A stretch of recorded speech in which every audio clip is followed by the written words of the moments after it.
All right. It looks like the rate of people joining has slowed a little bit. I'm sure we will gain and lose people throughout, depending on their obligations throughout the day. But we are so excited to have you here for our virtual Shared Lichtel Symposium. My name is Emily Heydrich-Ubel. I'm the project manager of the Less Commonly Taught in Indigenous Languages Partnership here at Michigan State University.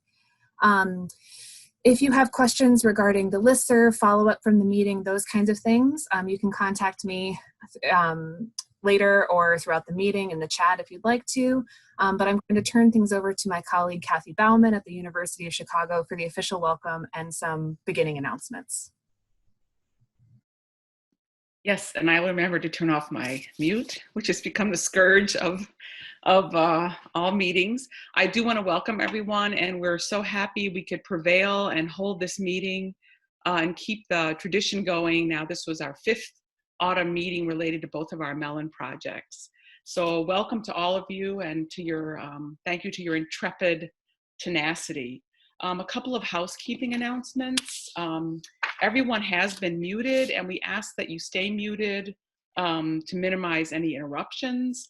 We're going to use the chat for questions, and there are people that are monitoring the chat to pick out the questions, because as we all know, chat gets used for all kinds of conversations, as the name implies. So they'll the questions we pulled out of chat during the Q&A times. This is being recorded, and we will be editing it and posting it to our website, also sending it out on the listserv. We haven't handed out a paper, we haven't done an agenda, of course, so we will have a evaluation at the end of the meeting, and we do ask you to fill out the evaluation for us so that we can get your feedback, of course, and also get an idea of the variety of institutions. That's something that's very important to both of our projects. On the announcements with the link to this meeting that Emily's been sending, especially the most recent one, you'll see links to updates of both of our projects. So usually we start this meeting with an update on our projects, and you can find that in that email. We really welcome everyone into our listserv so you can get information about our projects and about our events. So we ask you to sign up if you can, and Emily will post that in the chat, or feel free to contact Emily or contact me if you need access to that listserv. We both believe, and we have since the beginning of these projects, to cast a very wide net. I'm going to turn now to our agenda, I believe, starting a little bit early, which is fine. And I'll also add that if you would like to share this link to the listserv, or the link that lets someone listen to this recording with colleagues, we're happy to have you do that as well. And if you do that, please do encourage your colleagues as well to sign up on the listserv. So we're going to start with our panel, and this is also, of course, a little bit about the agenda today. We have about 75 minutes for 4 panel presentations from 4 different individuals, also representing 4 different types of institutions, talking about looking ahead to autumn 2020, which for some of us, I know, has already begun. For some of us, there's a little more time. Each panelist will speak for 10 to 12 minutes, and then we'll have several minutes for Q&A. And as I said, please put your questions into the chat. We'll pick those out for you, and those will be relayed to the panelist. Then we'll move to our lightning talks. We're really excited to have several brief presentations from a huge variety of presenters for really unusual things or unique things they found out while they were teaching online this spring, things that they didn't expect, things that worked in a different way than they expected, or some kind of technique that they were able to exploit to be really useful. So we'll have those individuals share their talks, and then we will also have a little Q&A, and then we'll close. So it's a compact meeting, and we hope everyone isn't too zoomed out. Of course, we know we all are. Without any further ado, I will introduce our first panelist, Lauren Rosen. She is the program director of the University of Wisconsin System collaborative language program. And I want to note, she represents all of the state institutions in Wisconsin, but not Madison. So she really represents this state institution system. And the title of her talk is From MASH Unit to Community Hospital, How Language Learning Transitions During a Pandemic. I'll turn it over to her right now. Okay, great. Okay, so I had put in the chat, if you don't mind taking just a second to do this poll so I can get an idea of who's out there. In the meantime, thank you very much for the introduction, Cathy and Emily, for putting this whole thing together and inviting me to share what I've, I guess, kind of watched happen in the last 8 months or however long it's been since March, I can't count. So it looks like we have quite a mix of both support and classroom teachers in here, so that's good to see. And at least at the moment, the majority seem to be blended face-to-face with single campus. The program that I represent has been doing distance learning of languages for over 20 years now. But I've also, as a result of COVID, done a lot of support for language instructors in general, a lot of face-to-face teachers who suddenly were teaching online, as were many of you. So I want to get started with just kind of thinking about where we came from. So last spring was really messy, right? As is my title, the idea, I kind of look at it like everybody was in the field in an emergency and had to figure out, what are you going to do with what you have and you don't have very much to work with. And our learners also, that was super messy. Where are they now studying, and what are the things that were bothering them? And our goal last spring, in a lot of ways, was to simply stabilize the situation and do the best we can. And that's even, you know, considering the emotional level of everything that was going on. So all of those pieces, of course, coming together, making it a little bit difficult. But what I did find was that most of our LICTL instructors and students who had already been learning in some form of an online blended environment were really relatively prepared. Many of them had already flipped their lessons and were focusing on what students do independently and where they need support. And all of that had been happening prior to the pandemic, moving everything to 100% remote. They were intentionally focusing on their lesson, not on that environment. And so that seemed to make it easier for a lot of the teachers that are part of my group. And what was interesting is they became, in some ways, the point people for the non-LICTL colleagues that they had on their campuses. And those who were non-believers in being able to learn a language through distance. So there were many silver linings that grew from that. It became about, for this fall, it became more about having the time to actually narrow our focus and identify what is truly essential. And part of doing that is being able to ask the right questions. Teaching online in the spring and emergency without students and instructors having all of the tools that they needed forced them to sort of relook at their curriculum and not identify what was truly essential to them, but what would be truly essential to the learner. Can they answer a student who says, why are we learning this? Can they tell the student what the student's going to be able to do as a result? And this is just generally good pedagogy. And so it really forced everybody to relook at what they were doing and why and what skills the students needed to build. So that was actually, I think, a really good success and change that I'm hoping is going to stick long into the future. In July, we had a kind of a team meeting because we were presented with a number of options for what to do this fall. We had already, in many cases, reduced the amount of synchronous time with a more blended environment. with flipping lessons and all of those kinds of things. So the teachers who hadn't done that, that's been kind of their focus, is to do that and really make the synchronous time significant. They learned in the spring that students really can learn on their own, given the right technology support and given concept checks so that they knew what students were doing and how well they were doing and where they struggled, that there was quite a bit that students could do on their own, especially with the lower order thinking skills, if we go back to Bloom's taxonomy.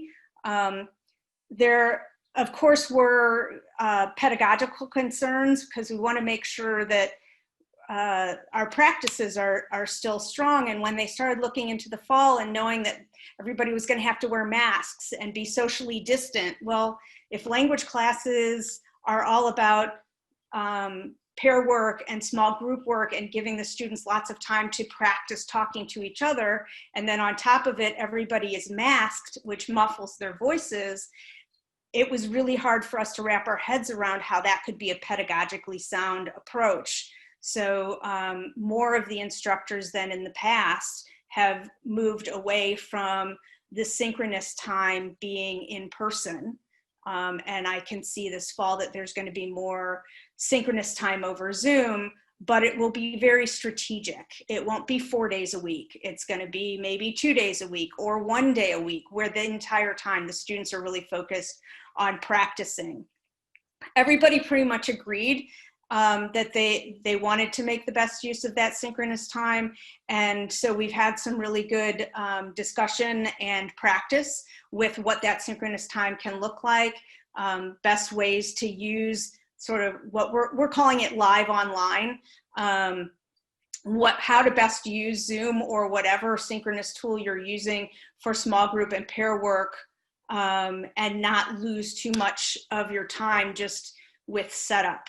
And then there will be a larger chunk of asynchronous time that the instructors will also use outside of the synchronous days.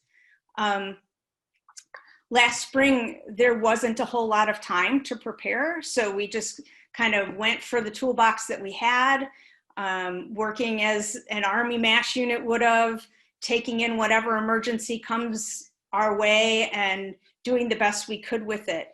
Now that we've had the summer, we had a preparative course that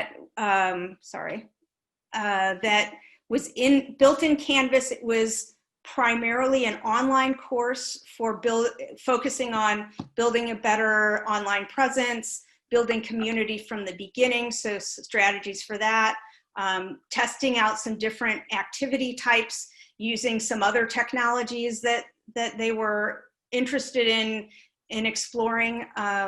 And we did have one synchronous session as well.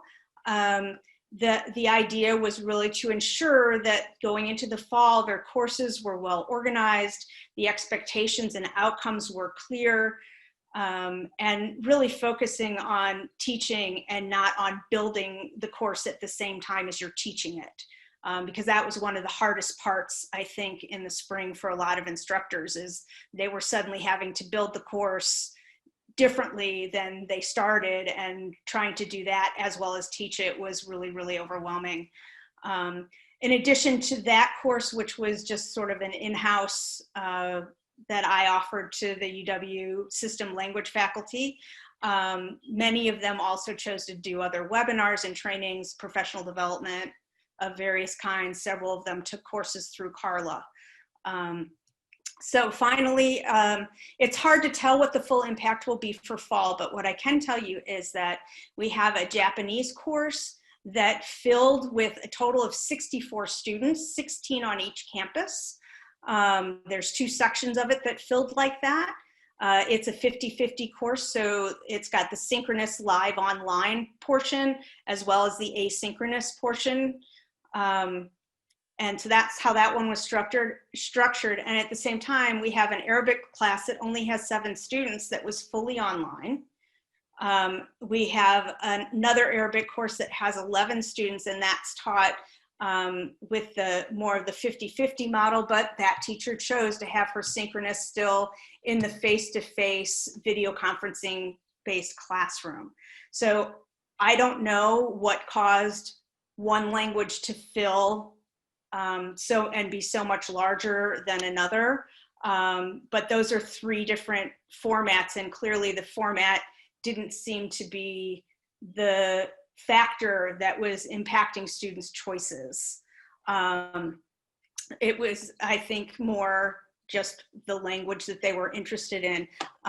If a course has a known history of being a really good course, it will survive and probably thrive, I think, in this environment. And if the instructor puts together that kind of a strong course during a pandemic, I believe it's going to grow post-pandemic. So that's what we're really looking forward to, is demonstrating that languages can be learned in a variety of environments. And we're hopeful that this isn't really going to impact us into the future. So that's all I got.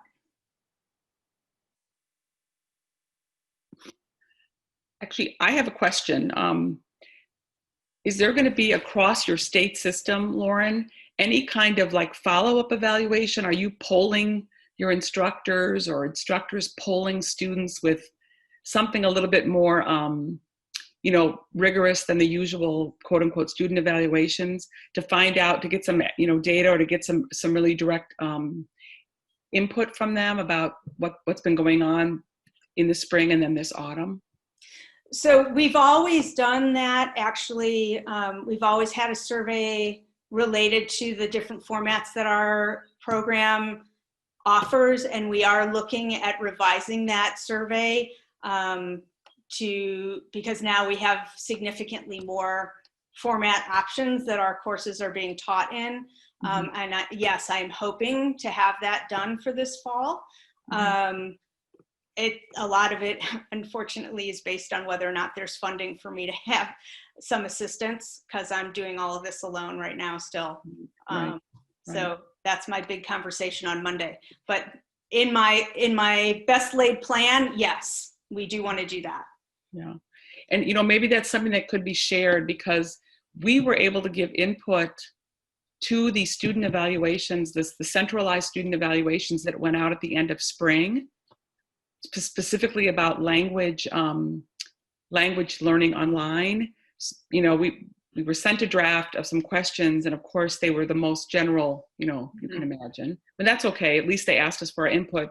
So we were able to give them some very specific questions and formulate them in a way that we felt would get the input that we needed. And that might be something worth sharing with this group, to help people think about what kinds of questions to ask and how to format them. That would be great. I would love to see what others have done. That would certainly save me a lot of time.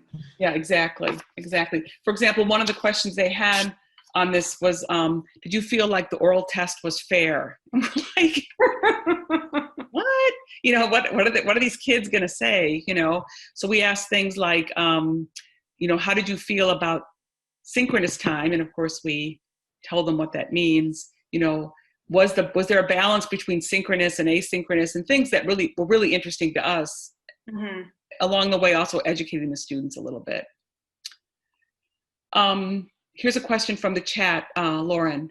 Have programs or courses changed or adjusted their proficiency outcomes or goals with this move online? Are you aware of that? Yes. There are some changes in that area.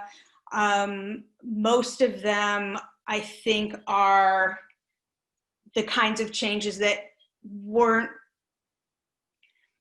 they needed to happen, and the pandemic just kind of pushed it over that edge. It wasn't something, it wasn't so much because of the pandemic and a change in the way they're teaching as it was the pandemic gave them a reason to actually look at what they've been doing for the past however many years, and do it better. Yeah, I think we could write a book on those kinds of things. A lot of them, right? Okay. Here's another question from the chat. What things have you learned in this setting that are transferable to other programs? I think pretty much everything about identifying what's truly essential to the students and planning based on what's essential to the students, not, oh, I really like doing this and I really like this idea. I think the format of the courses themselves, there's such a variety out there, and the newer technologies that have come out in, say, the last 4 or 5 years have made it possible to do so much more than 20 some years ago when I started in distance learning. And I think that the way that we're doing things now and able to do them actually can work cross-disciplinarily. It's not, one of the things that I've noticed over the decades really is language teachers are pedagogically ahead of most disciplines. The idea that we can sort of let go, step back, have our students working in pairs and small groups, that's like new to some people. And so being able to do that in an online environment using the different technologies that we have, both synchronously and asynchronously, that can transfer. And I think we tend to push the limit of that much more so than a lot of other disciplines would. Right. Here's another and kind of more like a related question, but an interesting question. So thinking about alignment between online classes and face-to-face classes, this is a question I could have asked too, because our summer program is thinking about offering both an online version of German, say next summer, and a face-to-face version, and letting people choose. Do you think are the outcomes the same? You get the same target outcomes regardless of whether it's taught online or face-to-face, meaning, can either student exit either of those formats and go on to the same, second year German class, for example? I would say yes, technically. If the course is designed well, it should. The outcomes do not drive how it's being taught, right? So if you maintain the outcomes that you're expecting and you use whatever environment you're in as successfully as you can, then you're going to come out with the same outcomes. Now, some of that is also going to be teacher dependent, right? Right. But the outcomes shouldn't change simply because you're in a different environment. Right. And here's another question about assessment. And actually I was already thinking, and thank you, Gabriella. We've been working in our grant with designing these assessments, these proficiency assessments that are somewhat independent from pedagogy. And so, for example, we did administer them this summer with everything taught online. So we're going to actually find out whether the teaching done this summer online compared to the teaching last summer, which was face-to-face, whether they did reach comparable outcomes. But that's where the assessment comes in, right, Lauren? And how does the assessment work across your institutions? Does everyone have their own tests? Is that still what's going on? So first off, there are so many variables in what you just said, right? That can't be accounted for necessarily. In that, a teacher that's had more time working in asynchronous and synchronous online environments is more comfortable with the technology, is likely to have better outcomes than somebody who just jumped into it last minute.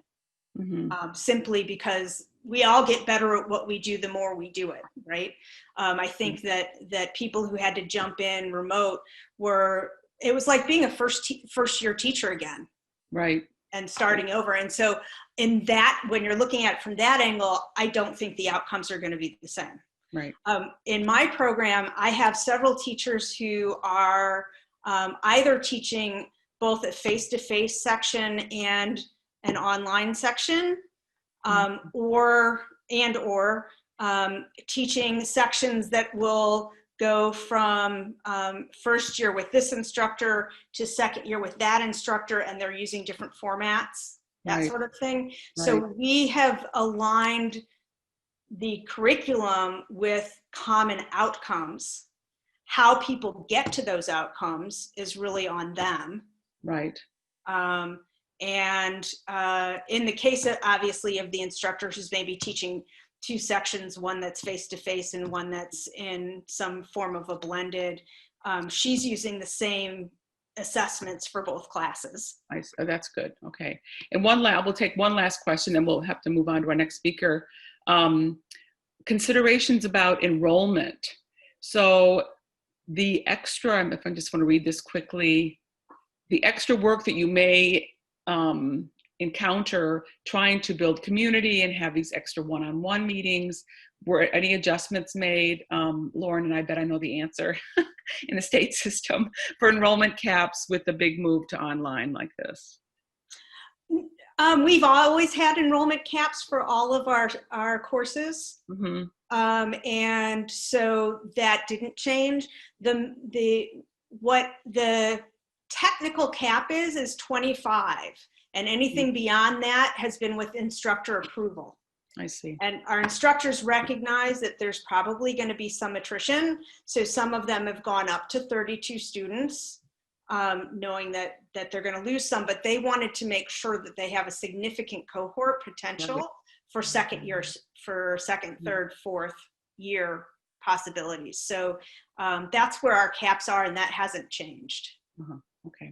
Okay. Thank you, Lauren. We really appreciate your willingness to be a panelist and appreciate your involvement in everything we've done with SLCTLS. So I'm going to turn it to Emily now, who's going to introduce our next speaker. I'm happy to introduce Cory, the director of the Keck Language Center at Colgate University. So go ahead and take it away, Cory. All right, thank you. I just wanted to thank you once again, everybody who put this panel together. It's great to be together virtually, if not in person. And when I was asked a few weeks ago to give this talk, it was, and I was asked to think about what it's going to be like, where we're at in the semester. I thought, oh, by the time I give the talk, I'll know. Unfortunately, I feel like I know less than I did when I accepted the talk, and we're at this point, and we're supposed to be welcoming back students this weekend to campus and starting to teach on Thursday. So it's a little bit unnerving, and hopefully I don't get too pessimistic if it might just be my anxiety for the semester, or the fact that there were deer getting into my garden who ate all my tomatoes last night, which was sad, unfortunate event. But I want to start out by just talking about, in general, what Colgate's plan is for the semester, kind of our big picture plan, because we are teaching a hybrid model. This is very new for Colgate to be teaching in any kind of non-face-to-face model outside of what we've done with our LICTLs. So one good thing about this is that any faculty member and any student for any reason can choose to be completely remote. We don't say online because online teaching is not as good apparently, but remote is the word that we're allowed to use. But anybody can choose for any reason, so we don't have to worry about health concerns. You don't have to prove your health concerns, which I think is a great thing. All staff, faculty, and students who are going to be on campus are tested when they come to campus. So I've already done my testing. I was negative, so I'm excited about that. All students must quarantine for 2 weeks would be when they arrive to campus. That's part of New York state law right now, that everybody has to quarantine when they come from other states, but regardless of what state they're coming from, we're asking all students to quarantine, and the first 2 weeks of classes will be completely remote for everybody. And students can be remote anytime. So if you have a sniffle, a sore throat, your roommate was sick and you're not sure, we need to be able to be ready for them to be remote anytime, whether or not whatever mode they chose to begin with. And then after Thanksgiving break, all our classes will go completely remote, and no one will come back to campus after that. So in addition to all of this, we have a community commitment to health that all faculty, staff, students have been asked to adhere to, and we virtually signed saying that we would commit to maintaining social distancing and to following all the rules that we need to keep the semester as safe as possible. I think this is similar to what's happened on other campuses, and we've seen what's happened so far for a lot of schools. But in terms of pedagogical support, The university has been very proactive about giving support to teachers and to instructors, because this is no longer crisis teaching. We're no longer talking about the MASH unit, as Lauren referenced. Now we've had a chance to think about what our classes are going to look like and really plan for them. So we're hoping that this will be a much more improved situation for everyone than what it was in the spring. And we'll also have some support for remote, and we have a lot of support for remote and hybrid teaching from our campus, both in terms of technology and in terms of pedagogy, and in terms of workshops that are being offered. There's a pretty robust plan for that. Nevertheless, there's still a lot of answers that are not out there. For example, a lot of faculty just got their room assignments this week, and we start in-person teaching in only a couple weeks. So what the rooms look like, what they're going to look like.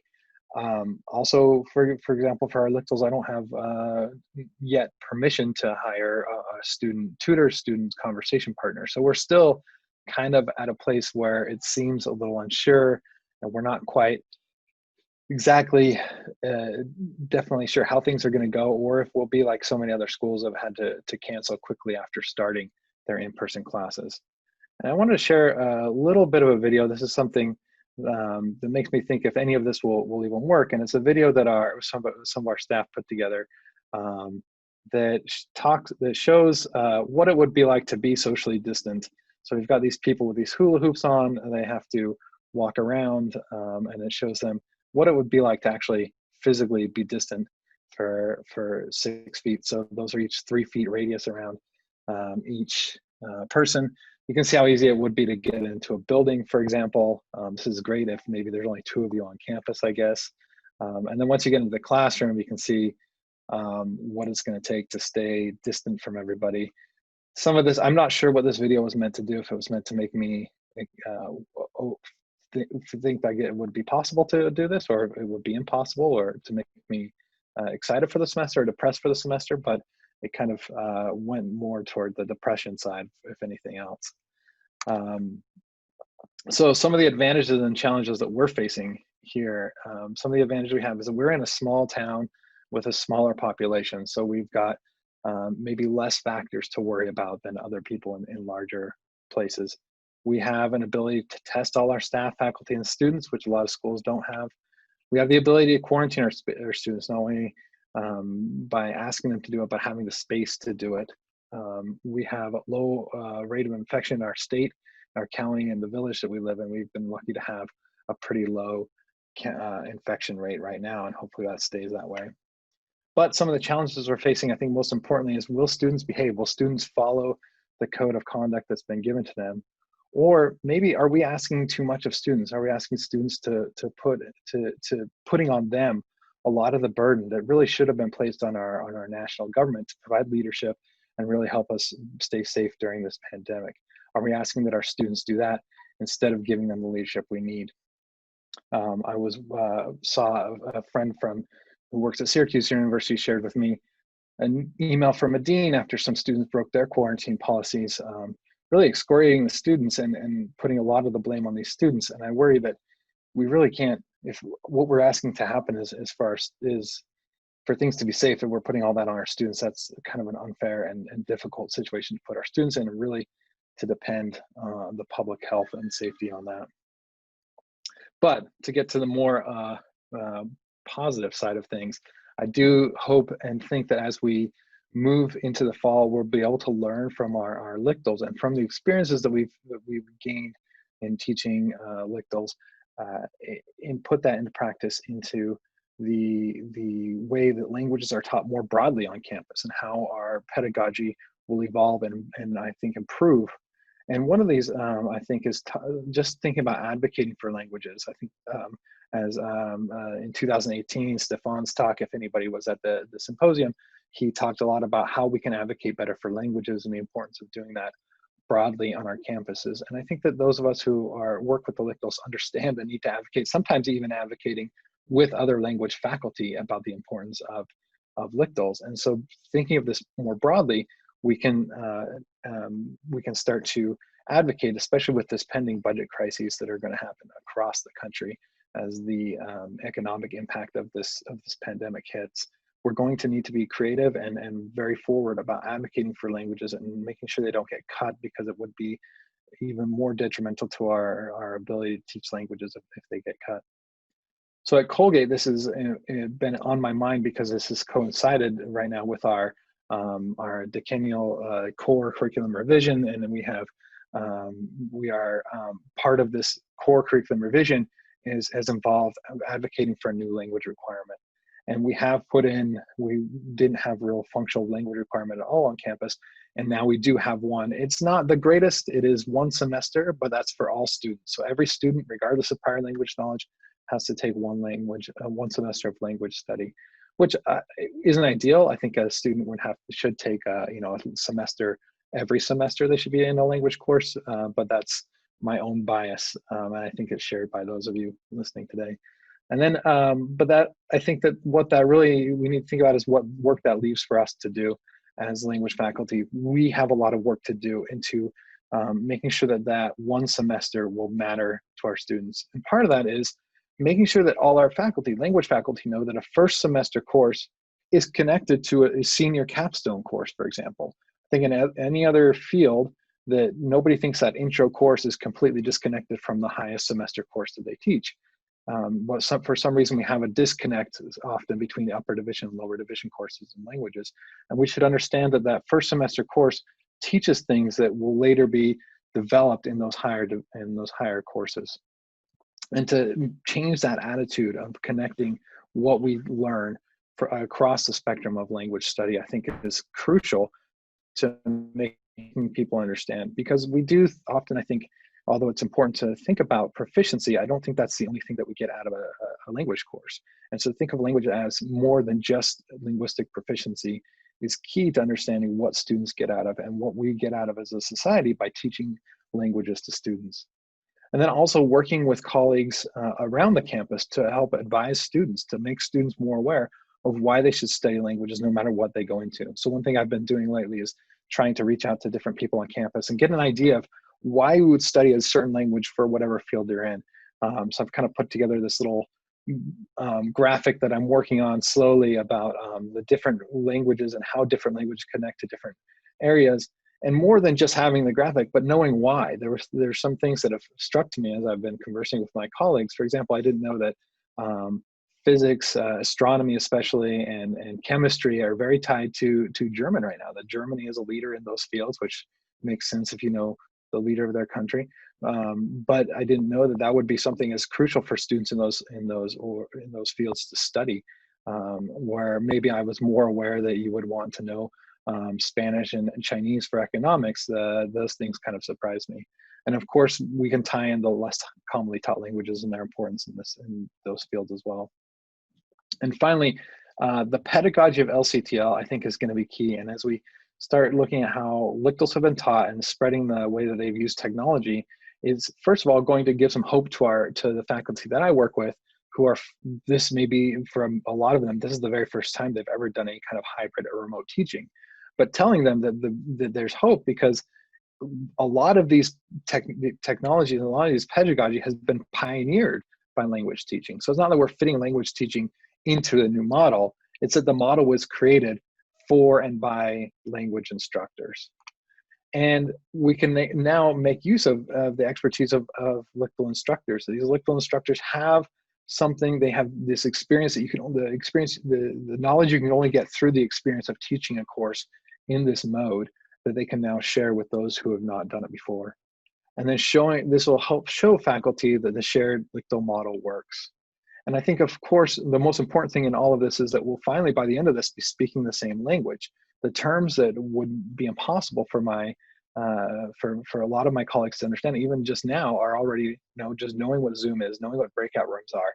Those little things are much easier to have that shared language.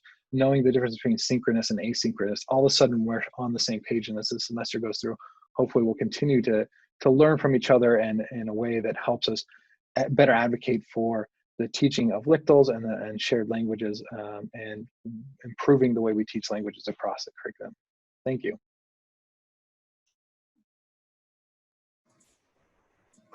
Thanks, Cory. And everyone, please don't forget to put your questions in the chat and we will address those. I have a few questions to start off with. Did your administration give you a reason for not using the term online? You did mention that you say remote versus online. Just curious about that.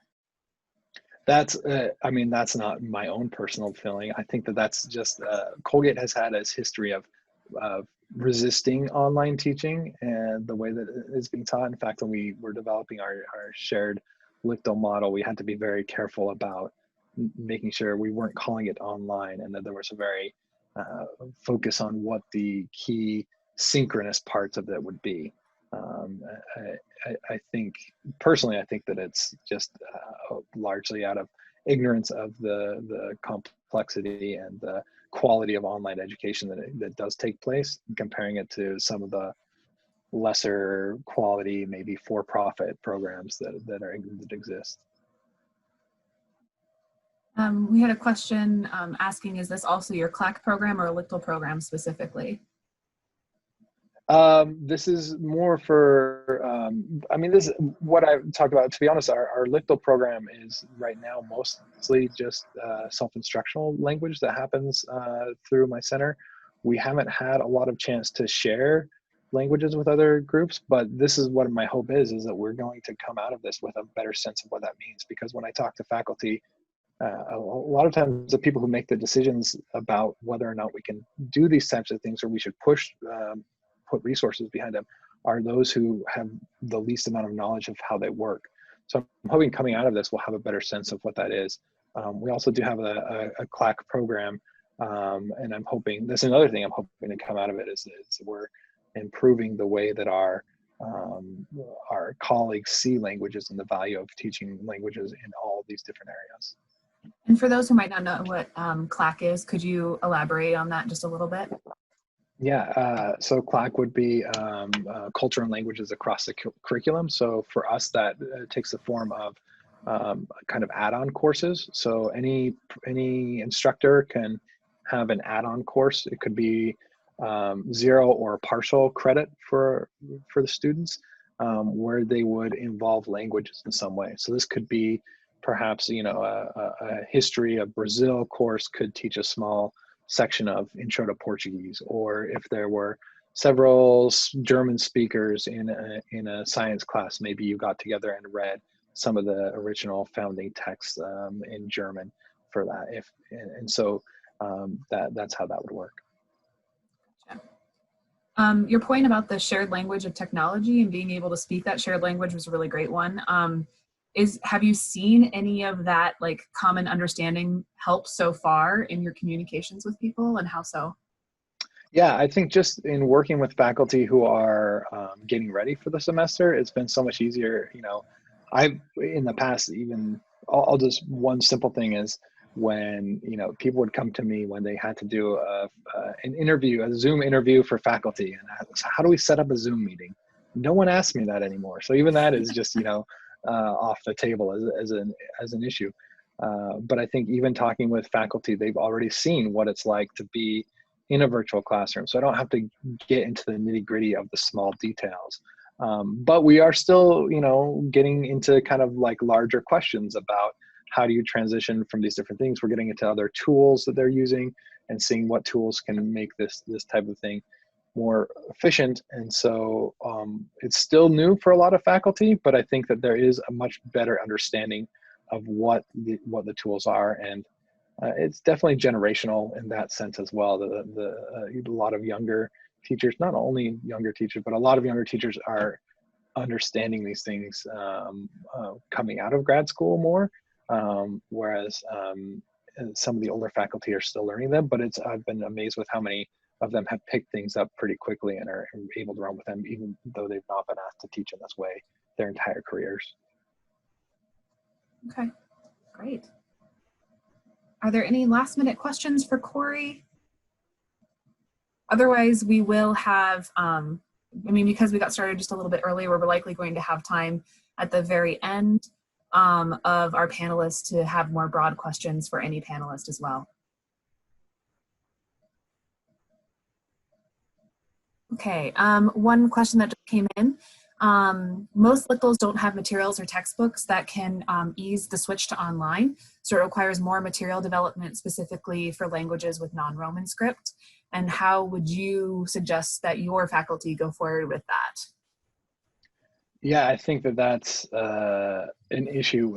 We were running into this with some of the scripts. We don't have a lot of, we've been able to find the materials that we needed pretty easily, but we've also been lucky to have a system to deliver the print materials. And so our faculty aren't really relying on just simply online material. We're kind of looking at both.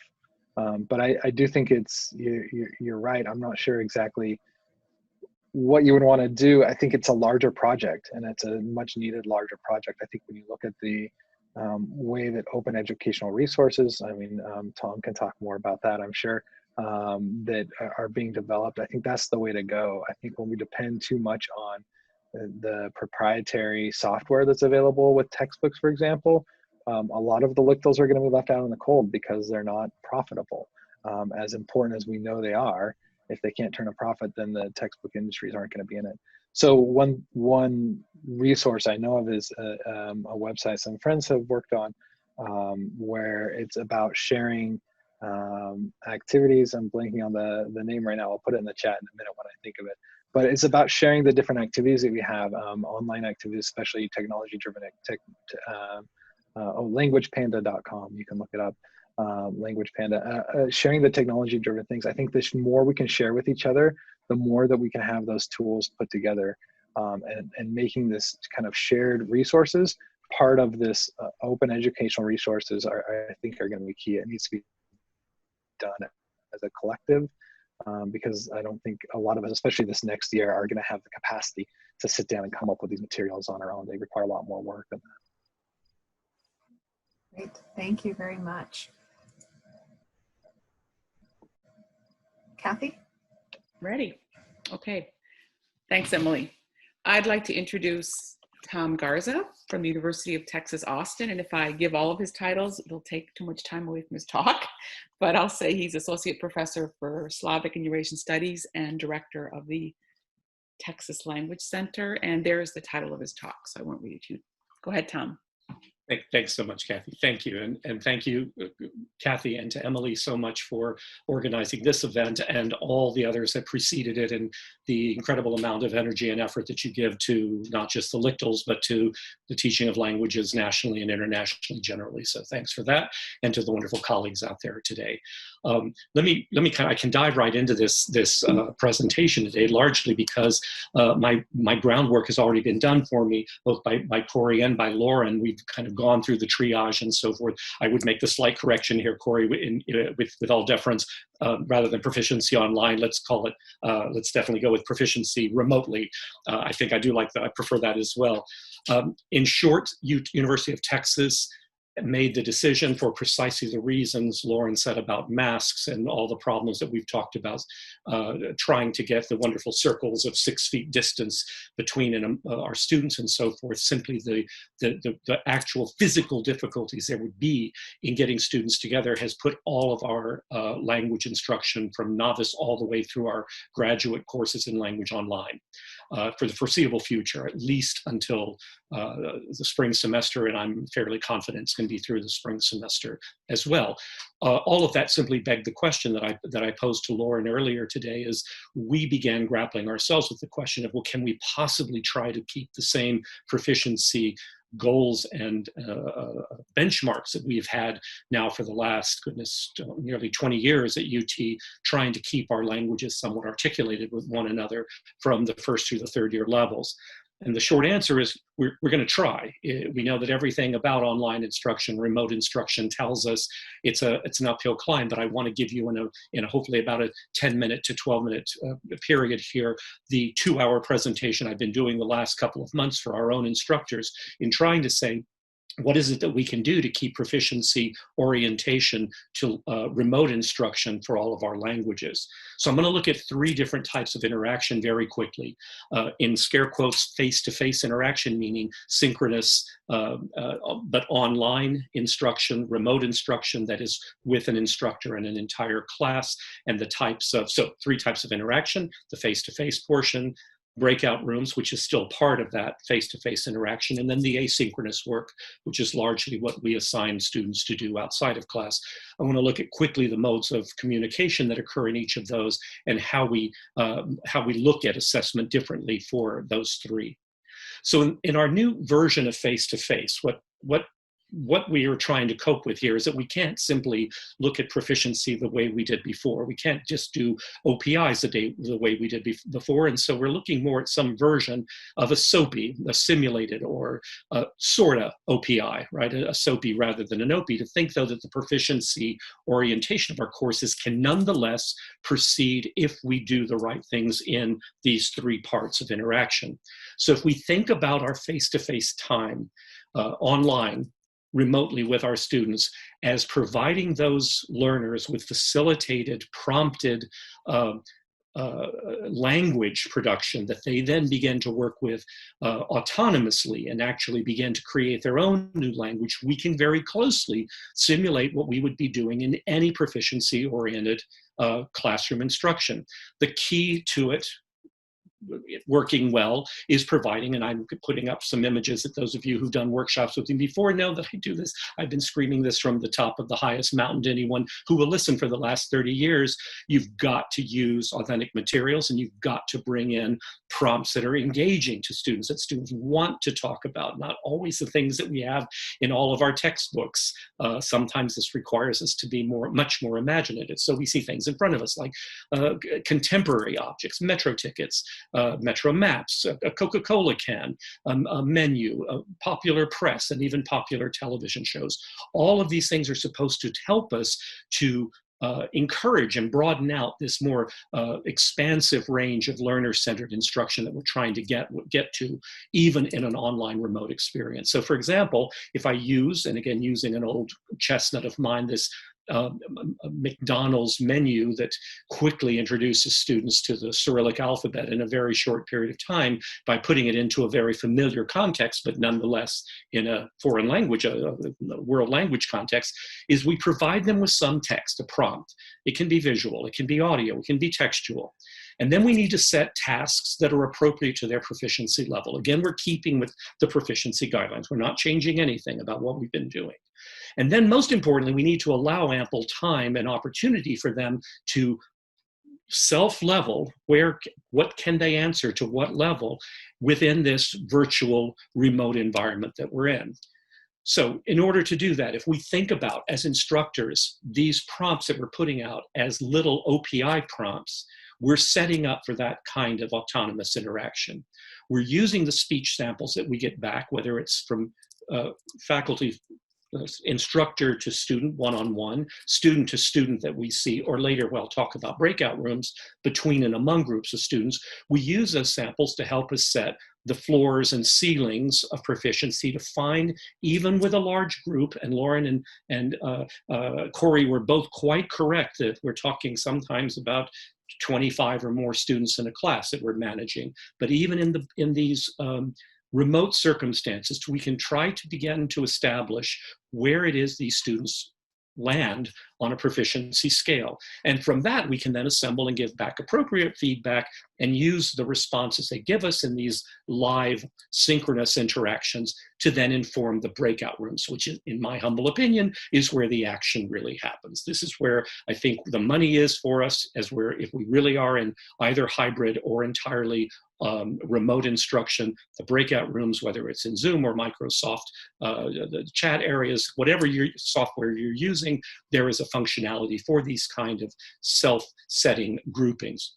So let's take a look at the breakout rooms and hopefully get some sense here of how breakout rooms can actually give us these opportunities for autonomous language. And I'm going to nod to Cory once again here as begging the question in this entire bit of the presentation. So have you done breakout rooms in your classes yet? If you haven't, do them. You really should be sure to make sure you utilize this functionality. So what goes on in the breakout rooms? The breakout rooms can either be set by us, which is very good if you want to make sure that not all of your strongest students clump together in one room, or your weaker students, all your weaker students find themselves talking to each other. You can design them yourself, or you can allow them to get with their best buds once or twice if they want to do that as well. But what it allows us the chance to do, even in this remote setting, is to observe them interacting in the language, to be able then to mediate that production, that interaction that they're having. By mediation, I don't mean simply interrupting and correcting, but rather being able to listen to what's going on and also provide kind of steering, a kind of mentorship, if you will, in even the 5 or 6 minutes that they're in the breakout room. Just for that minute you're in the breakout room, to help massage the conversation they're having in the right direction, and then to be able to assess that performance. So to create the meaningful breakout room, and here's where, working with my instructors, I've put a lot of my own time and effort, is getting the understanding to us all, to reach the understanding that putting the students into breakout rooms isn't simply, and now I need to sit back and plan what I'm going to do for the next 5 minutes, so you guys go into the breakout room and talk with each other. But rather, the breakout room has to be a meaningful part of the interaction that you're having in the classroom. So once again, you need to provide a prompt for the breakout room activity, a meaningful, interesting, provocative prompt. You need to set very clear parameters for what they're going to do in that breakout room. Otherwise, when you go to visit, you'll find them just chatting about whatever, hopefully at least in the language. So what is the goal of their time in the breakout room? What should they come out of that 3, 4, 5 minutes in the breakout room? What should they have? What kind of product should there be? And make sure that they know what the time limit is and set it as one of the parameters in your Zoom settings, so that if it's a 3-minute breakout session, at the end of 3 minutes, everybody together will return to the joint session. And then in your visitation to the breakout rooms, as you drop in on these sessions, first come in. They'll obviously see you enter on the screen, but just sit and listen and watch for a little bit first, kind of just see what's going on there, get a feel for the land, and then you can begin to provide some kind of interaction with them and maybe mediate the conversation or conversations that they're having. Take a few notes, not many, just a handful of notes for yourself for later, so that you can then provide feedback as soon as the session is over, the class is over.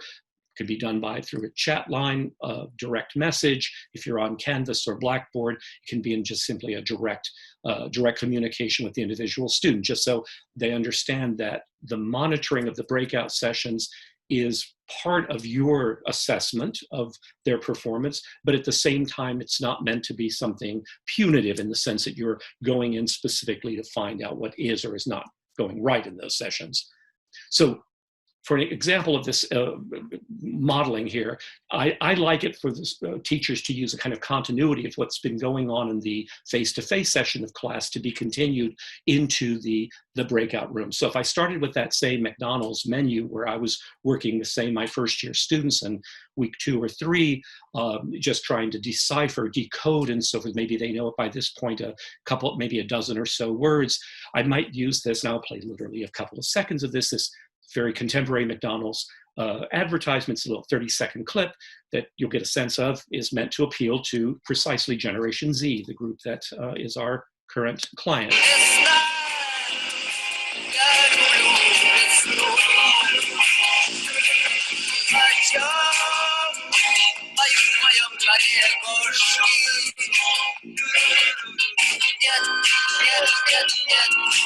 Весна уже в Макдоналдс. Вкус сезона фреш. Свежие овощи в сандвичах Макфреш. И биф-ролл фреш для тех, кто любит гулять. Okay, so I was actually able to show it all to you because it's really only 28 seconds long. But so that's it. Little chunks of language, lots of good visuals, all in a cultural context. Yes, it's McDonald's, but it's McDonald's Russia. So set the task before they go in to watch this. If you're in the novice, shooting for novice mid-range students, you might have them simply list the what and who of the video. What did you see? Whom did you see? Using simply maybe a few cognate words. They see a cat, they see a young man, or just a man, a woman. Maybe they're pushing their vocabulary a bit and they see the word bicycle. or motorbike. If they're already at the intermediate level, you can start to ask questions like, so who's doing what in this video? Describe the activities. There's a couple sitting on a bench. There's a young man riding a motorcycle. There's a cat lying in the sun. There's someone selling McDonald's products. If you're now pushing threshold, intermediate, high to even pushing into advanced level, listen to the lyrics of the song that you hear. Do you think that the song in the video is appropriate for the commercial? What is going on here? Is the music right for what's actually happening in the video? The song, by the way, is called It's Spring. It's all about how great the spring is, that there's flowers, and walk out and the snow is melted and you can walk back out and get into the street. It's all pre-COVID, of course. And so it's a question now, the who, the why or why not now is bringing the student, pushing that intermediate to now newly advanced threshold. If they're already in the advanced level, then you now get into these global hypotheses questions like, is globalization having a positive or negative impact on world culture, such as Russia? Use examples in the video to support your answers. You guys know this stuff already, but use the proficiency guidelines even in this kind of online environment when we're dealing with students that are going to be kind of pushed out into the background, if you will, of our viewing line. And finally, the asynchronous tasks, the out-of-class activities and how we assess proficiency in work that they're doing out of class. I'm going to stick with the same topic, using the McDonald's here, and say that my assignment here said you're taking a Russian friend out to lunch at Mickey D's. You haven't gotten your stipend money yet, so you only have 850 rubles, about 13 bucks. So go to the McDonald's website, the Russian McDonald's website, and plan out ahead of time so you don't embarrass yourself. What can you order? Know what you can order for you and your friends so that you don't overspend and have to ask for money and so forth. So again, I'm going to plan out according to level, different types of specific parts of how to answer this task. It might simply be list the items you're going to order. It might be act out the conversation with your partner. It might be one of you is the person in McDonald's taking my order, and I'm going to give you the order, and the two of you have an interaction that you then record and upload to Canvas. In any of these cases, or in all of these cases, you set a rubric on how you're going to assess these. This is a sample. Yours can be completely different, but I look at discourse. I look at lexicon, vocabulary, a little bit on grammar, especially I'm trying at this would be for, say, an intermediate class, the task I set. I'm looking for patterned errors that still occur. I might then, in order of importance here, and also listen to, at this point, any patterned errors in pronunciation, but to make sure I can give good, meaningful feedback. So altogether, what you now have is pulling together the face-to-face, the in-class breakout rooms, live, as it were, synchronous breakout rooms, and then the asynchronous work at home, all together, putting together a portrait of a virtual assessment of proficiency that can go on, which is the goal of what I'm hoping we can continue to do in our classes, not to let slip the proficiency benchmarks that we've set for our classes. Now I'm going to take literally 20 seconds here to add one last postscript.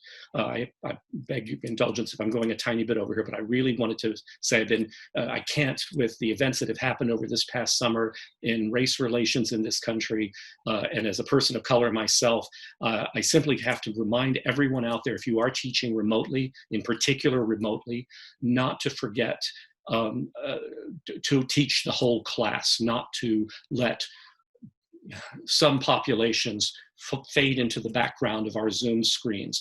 There's a silver lining to us doing these Zoom presentations, is that we can record them and use those recordings ourselves as instructors to do a little self-evaluation, a self-reflection, and look at ourselves in our classrooms and how we interact with our students, to look for things like biases we may not even be aware of, unintentional biases that can cause, I hope not macro, but certainly some microaggressions in our classrooms. We can also look for any third-party hidden bias in our class. Maybe it's in our teaching materials. Maybe our materials never mention any ethnic groups other than white European in our textbooks, or maybe there are only heteronormative relationships in all of our family units. Examine the students' body language as you interact with them, and listen for any microaggressions between and among our students.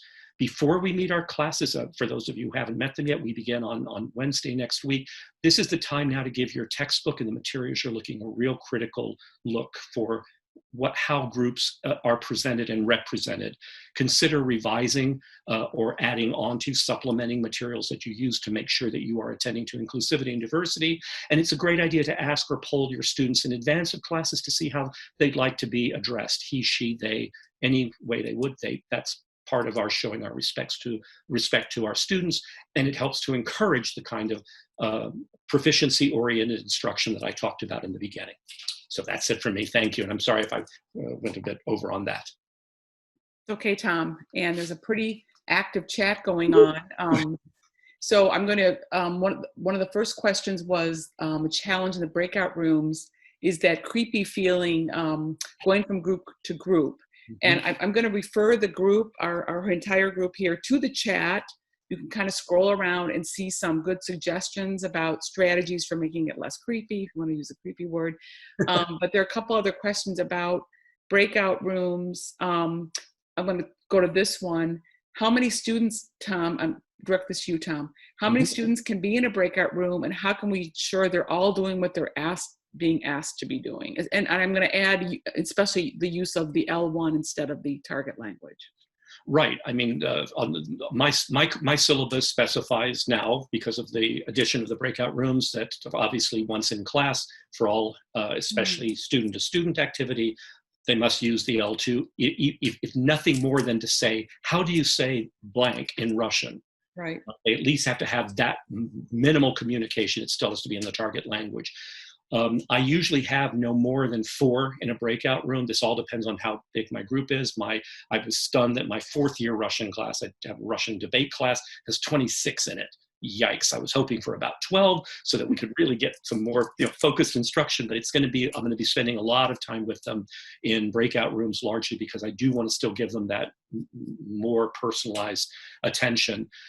So attending to language, so I use my, so I guess it's a kind of micro threat of, they know that at any moment I'm going to drop in on the breakout sessions.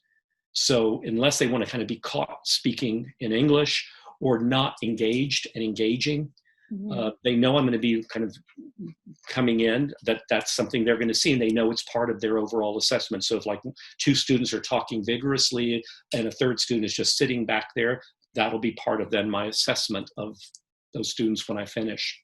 Right. Tom, we have another sort of related, can you expand a little bit more on how you give feedback? For the breakout rooms, I think. For breakout rooms? Yeah. So for breakout rooms, because that's almost entirely discourse that I tend to focus on. That's all about a little bit on style, a little bit, maybe if this is a beginning level class, I will focus a bit more on kind of unit, not even sentential, but really like not discourse units either. It can be just simply on vocabulary items, to be honest. So the kind of feedback I tend to get is, it always starts out with, right, the usual terrific use, terrific use of past tense. Great job with those soft L's, and then watch out for those irregular plurals like man, right? Just to remind them. And I won't say you used it wrong. I won't do that. They're going to figure out that why am I telling them this is because they did. And I really try to limit my feedback to them after a breakout session to about a handful of items, maybe 2 positive things and 2 or 3 things to kind of check themselves on, and zap it to them in an IM or a little quick text message. And when you're giving task descriptions or instruction, is that happening in English or in the target language? Until they're at the intermediate low level, it's so at the novice, while they're a novice, they're going to be in English. By the intermediate mid, they're fully in Russian at that point, or in the language. Okay. There's a question about changing activities to be more inclusive along with content, but I think that might go beyond time. First of all, we're at time. Sorry. But it's in the chat, Tom, and maybe you can respond in the chat. I'll happily do that. If you don't mind it. Anyway, Tom, I would encourage you to look at the chat. It was a nice, lively discussion. And thank you so much. Thank you, as always. Right. Wonderful. So we're moving right along. Our next presentation is from Cathy Baumann, and the title of her talk is "The Only Thing That Is Certain Is That Things Will Change, Planning for Autumn 2020. So Cathy, go ahead and take it away. Okay, thank you. So I was trying to use reverse design when I was thinking about this talk, because I was trying to think, what do I really want people to get out of this talk? And I didn't want it to be depressing. Cory kind of already mentioned looking ahead to the semester and thinking, what's this going to be like? And we've been so inundated by change and by the uncertainty of everything. And also, I didn't want to duplicate what the other speakers have said. This is a little more of a global view. But I'm just thinking about what's been going on. Everything we did this spring and summer, or planned, or were told, has changed, and it continues to change even as we speak and as we're meeting right here and now. And so it seemed like the only thing we could really count on was change. So in looking back, the COVID-19 timeline at Chicago, we were pretty lucky in a lot of regards. We had quite a bit of time. The travel restrictions came during our 10th week of the quarter, our last week of the quarter. That was sort of the signal that things were really serious. I had a very COVID conversation with a friend this summer where we told each other about all the trips we didn't take, and vicariously enjoyed just thinking about the trips we might have gone on but didn't because they got canceled. And then students, by the end of that week, were sent home. Finals were going to be online, but the registrar postponed the start of our spring quarter. So we actually had 3 weeks. Our instructors had 3 weeks to put their spring quarter classes up online, which was also nice because they weren't switching gears in the middle of a course. It was the beginning of the spring quarter. So in that regard, the quarter system was in our favor. And of course, by March 17th, Governor Pritzker shut our state down. And so all of you know the rest, right? We were online, we were thrust online, and it looked like it was going to be, that was what was going to be happening. And of course, that's what has been happening. So we sprang into action in the Language Center. Our Language Center supports language instructors. We don't really support students. We don't have a lot of student interaction with, we don't interact with students except to put them into classrooms. But I guess this is also the royal we, because really it was my colleague, Nick Swinehart, who began to organize resources, post resources. This is a little screenshot of a chunk of our Language Center. And this was, of course, going on in a lot of language centers, I'm sure, at a lot of websites. And in fact, the Language Center Alliance that was born out of this meeting last summer also shared a bunch of Language Center websites so that there were even more resources. And so this was one of the things I really saw happening in the spring into the summer, was this collaboration, not just across our own language instructors, but also across institutions. It was inspiring, the amount of resources that were available. We were also lucky in the Language Center in that, and as Lauren mentioned, we've been working with our instructors a lot on pedagogy and curriculum, and they trust us in a way. So when we began to release information or create webinars or whatever it was, I think there was a certain level of trust there that they could rely on us to provide them with things that were useful, and we could rely on them to adapt. And they did adapt. And they started teaching in the spring quarter. And in fact, the language instruction, I think this, as Lauren mentioned, was some of the most successful teaching going on in the spring quarter. Sort of the feedback from instructors, the feedback from students was that it all went pretty well. And it's hard to say that for a lot of other disciplines, because some people had never thought about what could be done outside of the classroom instead of what needed to be done inside the classroom, much less what could be done asynchronously and synchronously. And we're seeing, I think, as I said, a lot of other language centers, this collaboration and this outreach and this support was happening all over the place. And we saw a lot of silos go down, not just on our campus in a way, but across the country with other language centers where people really were willing to share resources and help each other think about this huge task.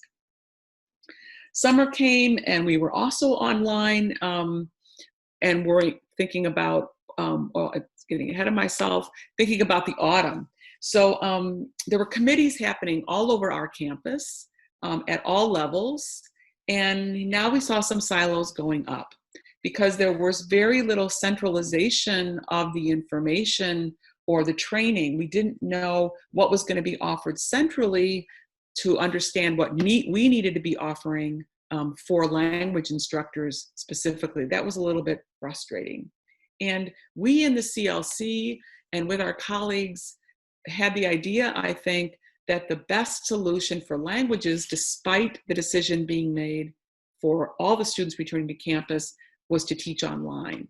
And we knew this because of some of our experiences, especially our LICTLs, among them course share, that teaching with some students in the classroom and some students online was challenging. So if we had our druthers, we'd rather be completely online. We were already hearing predictions that some students wouldn't come to campus or couldn't come to campus. We also had concerns about teaching in masks, about us, ourselves, wearing masks or having our students wearing masks. So if we thought about what is going on in a language classroom, teaching in a mask and having students in a mask was not really optimal for the things that we need to do. And because language instructors have a lot of experience using internet, online resources, even before they were teaching online, and integrating online and face-to-face resources, I think our instructors knew that how challenging it was and how much work it was to put a language class up effectively online.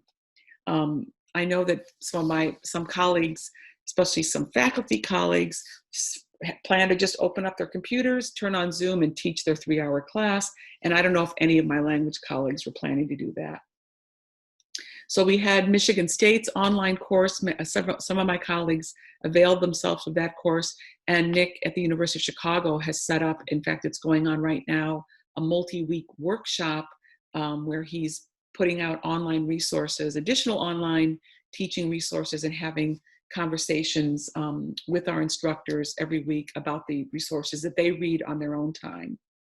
So we got to a certain point in looking ahead to the autumn where we just wanted to say, okay, just tell us what to do so we can do it. And we did actually hear, for one brief shining moment, that the college decided to let the languages teach completely online. They were going to just pull the languages out of the mix and say, okay, you guys are going to teach online. They could also pull us out of the classroom considerations, etc. And the college decided to have the humanities core be the focus for face-to-face instruction. The humanities core class, which is a 3-quarter sequence, is the one course that every single entering first-year college student must take. So this is where, if you will, the students are sort of inculcated with the University of Chicago identity of a humanities institution. And we were relieved, to be honest, about teaching online. But this relief was short-lived because, as you know, with the financial pressure, and we're also under financial pressure, and the financial pressure that we're all facing, there's a different version of it on each campus. But our dean came back to us and said, we need languages to be offering something face-to-face. We need to give these kids something to come back for. We were asked then to step up, basically, and teach face-to-face. We weren't forced. With the same situation as Cory described. No one is forced to teach face-to-face. No one has to give any excuse or doctor's order or anything to not teach face-to-face. But we were asked to step up and offer some face-to-face. So again, I went back to my colleagues and said, this is what we're being asked to do. This is what we're going to do. And we started supporting them in ways to think about doing that. And again, I'm happy to say there was some trust when I went to my colleagues and said, I know what we think about language instruction, but we're being asked, and I'm asking you to do this. And they did. So first of all, we provided them with some templates. We thought instead of everybody reinventing the wheel or inventing the wheel, we provided our colleagues with some ideas about how to offer a face-to-face component. It was unlikely anybody was going to want to teach completely all of their meetings face-to-face. It would be enough to offer one meeting a week online. That would be fine. So here are some of the options that we came up with for our colleagues to think about offering a chunk of their instruction face-to-face. This was also a way perhaps to entice some people who thought, I don't want to teach face-to-face, to think, well, actually, I could offer one meeting a week online, face-to-face, and that would work for me pretty well. We also came up with some activities to do face-to-face. Now, this was a little bit counterintuitive because most of the kinds of activities that we would want to do with our students in a face-to-face setting are things where they're communicating with each other, in close proximity with each other. And that, of course, was not going to be possible because they were going to be sitting, as Tom showed you, with those hula hoops, or like I said, it was Cory with those hula hoops. They're going to be sitting pretty far away from each other and wearing masks. So we had to rethink the kinds of things, and we'll, I think, share these PowerPoints with you, that could be done in a face-to-face setting once a week or even every other week with your students. We had a committee that got together and brainstormed multiple types of activities, and we shared those as well. Here's another kind of session we could envision for our learners to be using language, doing things that built on the language they were learning, that would be meaningful, that would add to the class, that would integrate the language, and that would also be safe, to be perfectly honest. So we offered these to our colleagues, and we had this committee itself and the town hall in which we shared these documents was another example of a lot of collaboration with colleagues coming up with ideas and suggestions and feedback. Another question that's come up is testing. What about testing? My colleague, Ahmet Dorsen, who many of you know, came up with a quick guide to administering high-stakes exams remotely. He spent one very long weekend. I think, in fact, he might have been sleeping at the Language Center, putting some of our tests up onto Qualtrics so that they could be taken by the students, and also the students could be monitored using some screen sharing. So he created this document, which now has ended up being shared widely across the university, exploiting the way Qualtrics works, Qualtrics allowing us to format exams the way we want to, and also allowing us to monitor the exam. I myself have been on the discipline committee, and there's been a lot of academic dishonesty and a lot of academic discipline cases that have been brought in the online environment. And now I find myself advising colleagues in other disciplines about exam formats that don't work very well and in fact encourage cheating. And if you can think about other ways to administer exams, Ahmet is encouraging our colleagues to think about either open book exams, take-home exams, or using exams, especially quizzes, completely for self-assessment. The students get the feedback, and it doesn't encourage any cheating. Letting students retake quizzes until they get them correct becomes a formative feedback loop instead of a high-stakes exams, and eliminates some of the cheating. So assessment's been another question. And like everyone else, I have my list of questions and things that still aren't resolved. So we're still working out some of the details, and we again have a little bit of an advantage is in that we don't start until September 29th. The plan at Chicago right now is to bring the students back. They will quarantine for 2 weeks. They'll quarantine for the week they arrive and the first week of classes. So everybody will be teaching remotely or be teaching online the first week. And they will go home at Thanksgiving. So the last week of classes and finals will be online. Now, I understand the motivation for doing this way, but from the point of view of instructors, this is the way that involves possibly the most complex course design and a lot of extra work. But again, we are stepping up, or I should say my instructors, my colleagues are stepping up. Our CLC will be closed to students and we'll be working remotely. This is another set of decisions we'll be making about how to best serve our colleagues. They are our clients in the CLC. Interestingly, the push to bring the students to the campus is counterbalanced or perhaps contradicted by the relief when you tell a divisional office we won't be open, because any office or agent that's open involves a lot of cleaning and a lot of following up, and they're actually glad to know that the Language Center will continue to work remotely, but with possibly some personnel there to lend equipment, dongles, iPads, etc. But a lot of questions about who pays. Interestingly, for the people who are offering face-to-face sessions or face-to-face classes, I recently had a conversation with a provostial colleague, and they will provide the instructors with the transparent shields, but not the students. So I had to tell him, really in our language classes right now, it's not that important what the instructor is doing with his or her mouth. It's really more important what the students are doing. Things have changed. So even that is, that was a little bit surprising and sort of a little education for what kind of equipment we need. But again, students won't have shields. I'm not sure how that's going to impact my colleagues who would like to have face-to-face sessions going on.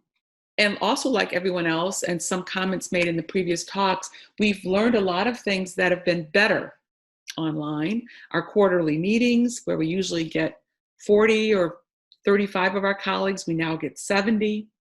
Our orientation week language fair, we offered online in advance of students registering. That might be better. We offered an ACTFL OPI workshop. We got permission from ACTFL to offer it online through our Mellon grant.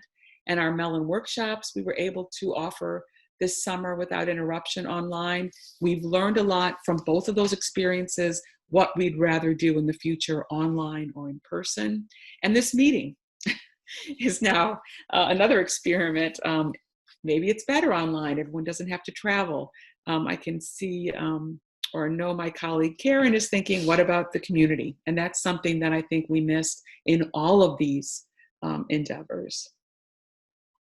But in all of this change, and change still to come, I just talked to one of my deans a day or two ago to ask him if there's been any conversation at our lofty provostial levels now that Notre Dame is closing down, Michigan State is closing down, University of North Carolina is closing back down, looking ahead to the University of Chicago, not yet. But there are a few things that haven't changed, I'm happy to say, and that's where I want to end my talk. The trust that we have in our colleagues and that our colleagues have in us, and even the trust in this meeting, that we rely on each other and rely on the information we're getting from each other. Our adaptability as a discipline, which I find endlessly amazing and impressive, and the collaboration that we see. And strategic collaboration will be the topic of next year's SLCTLS meeting. Emily will say more about it at the end of this talk. And with that, I'll close and open up for questions, if there are any. All right. Yeah, so there was one question that came in about, is there any particular reason for choosing Qualtrics to test instead of Canvas or other testing services? She gave an example of OWL testing services that I subscribe to. So the first test, I'll be brief because we're running out of time. The Qualtrics let us put some of our exams online in the format that we needed to many of our exams need more open-ended responses. So Qualtrics allowed having access to a text or to a listening input and then being able to take away access to that input. And Qualtrics also allowed us to have a function where we could see all the students taking the test. Qualtrics would tell whether the, and Ahmet can jump in here and correct me, tell whether the student accessed another online resource during the test. So for the format of, the very specific format of some of our proficiency tests, Qualtrics was better. Many of our colleagues use Canvas for some of their quizzes and continue to do so. And then is that guide that Ahmet developed something that could be shared, or is that proprietary? That's a question for Ahmet, I think. Had the So same thought when I was knew I was going to share the title page. Yeah. So if it is shareable, then Ahmet, we will share that out with everybody after. Yeah, exactly. Okay. Anything else? All right. Great. Okay, Emily. I'm curious to know how your faculty reacted to being asked to do online teaching, even partially. Did the template seem to help them consider it if they were reticent before? You know, I don't actually know. I have the list of people who are teaching. I think there are about 35 language courses where there will be either an online, a face-to-face component, or the class will be taught face-to-face. I'm not sure if our templates encouraged or convinced anyone. I do think that it gave people a starting point, you know. Do you still have colleagues who are resistant to remote online digital learning? That's a good question. I don't know what it matters, because this is what we're all doing. I think a lot of people did find things that they did online that they will keep doing in the, once we go back to regular or normal life. Mm-hmm. So that there have been some silver linings, like Lauren mentioned. Whether people will whether there are some people who will reject any online teaching or any online or technological component, I don't really know. Okay. All right. Well, I think then we will go ahead and move on to the next section of SLCTLS for today. Basically, we ask people to give very short presentations, 3 to 4 minutes, followed by 1 to 2 minutes of Q&A. So again, if you have questions, please put them in the chat and we'll monitor for that. If anybody has additional questions for both our panelists and the lightning talk participants, we will make sure that we give those questions to those panelists or lightning talk presenters, and then collect the answers and send them out to everybody afterwards. So our first presenter for our lightning talks is going to be Anna Dyer. She's a lecturer at the University of Iowa, and she's going to be talking about learningapps.org, and I will stop sharing my screen. All right, can you hear me? Yes. Well, I'm sharing my screen. All right. Thank you, Emily. All right. Hello, everyone. My name is Anna Dyer, and today I'm going to introduce you to an online resource, learningapps.org, and how you can use it to spice up your Zoom teaching. So you probably are familiar with this resource. If not, it's kind of like modern day hot potatoes, where when you have an idea for an activity, you go to this website and you pick a template, and it can be matching, it can be multiple choice, it can be fill in the blanks. It has a lot of templates. All of them are very user-friendly. On the website, you can also find a lot of materials that have been already created, and you can just share it with your students. You can create your own activities, or you can look up the existing ones, and if you like them, you can copy and modify them to fit your needs.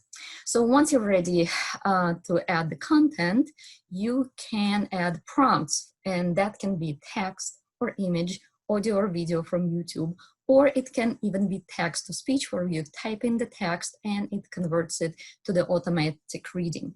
This is the list of languages that it supports for the text to speech conversion. And after you save your app, you can share it with your students. And you can share it as a traditional link or as a QR code.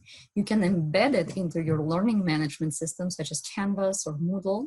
You can share just your profile, and students will see everything that you have created or appropriated. Or you can create classes, add your students there, and track their progress online.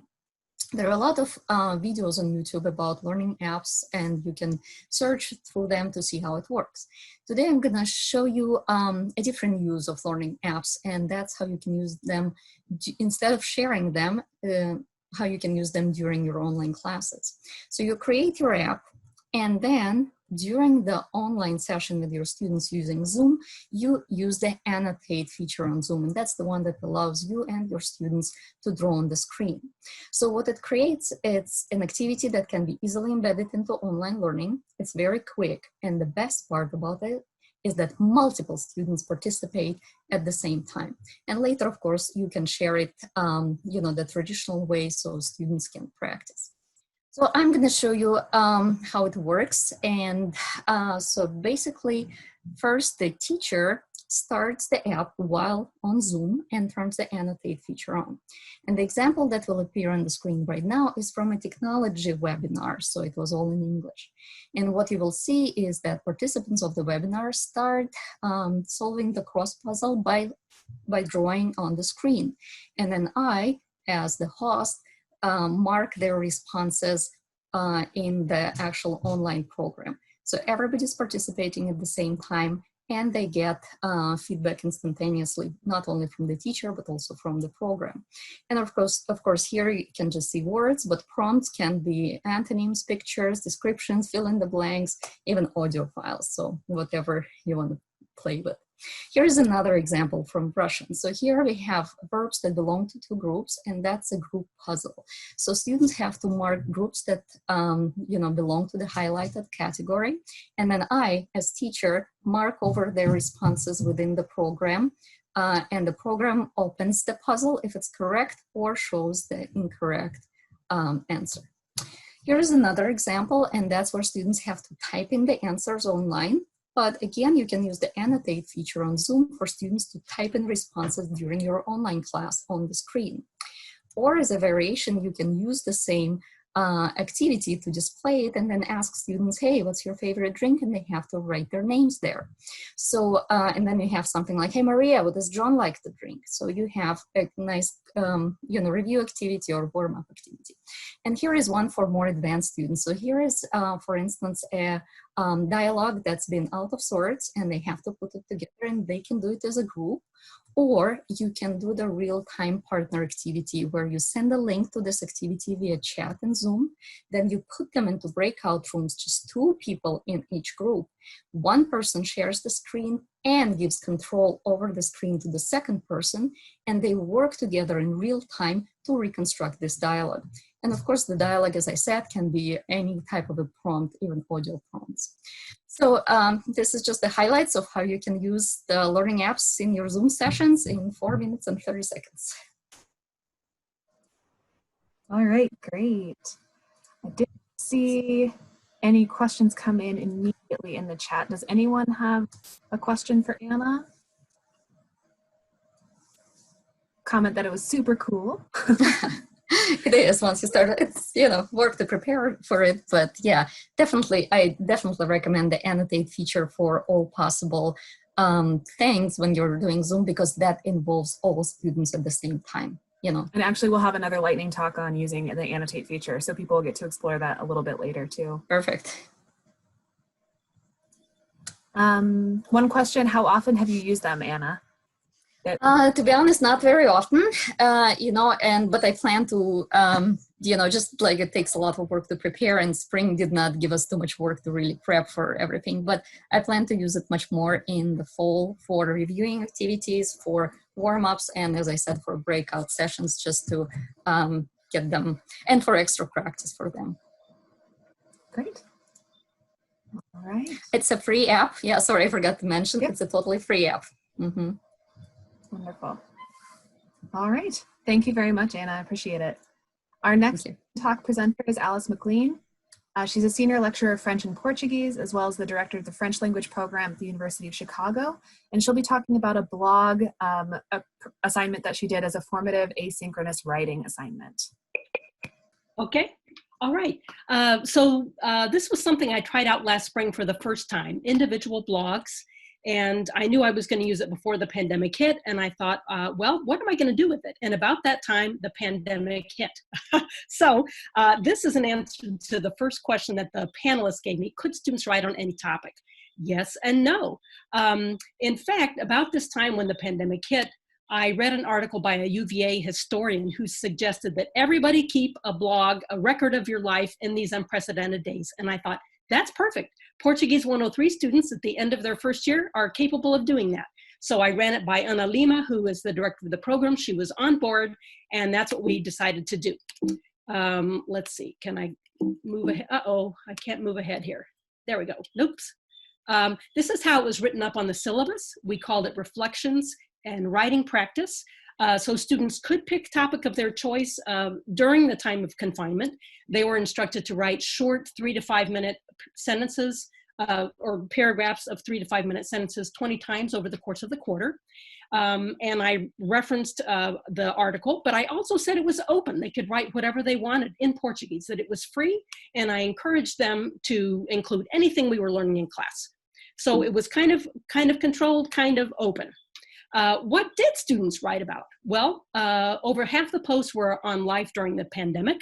And for me to count it that way, I needed to see the word confinement, quarantine, COVID, pandemic. And about a third of the posts were on routine or how the day went. So it was more of a diary. And of course, that goes hand in hand with pandemic because everybody's routine is so different. And I reread all the posts for the purpose of this presentation. And it really is a wonderful slice of life about the challenges students faced, but also how they made lemonade out of lemons at this time.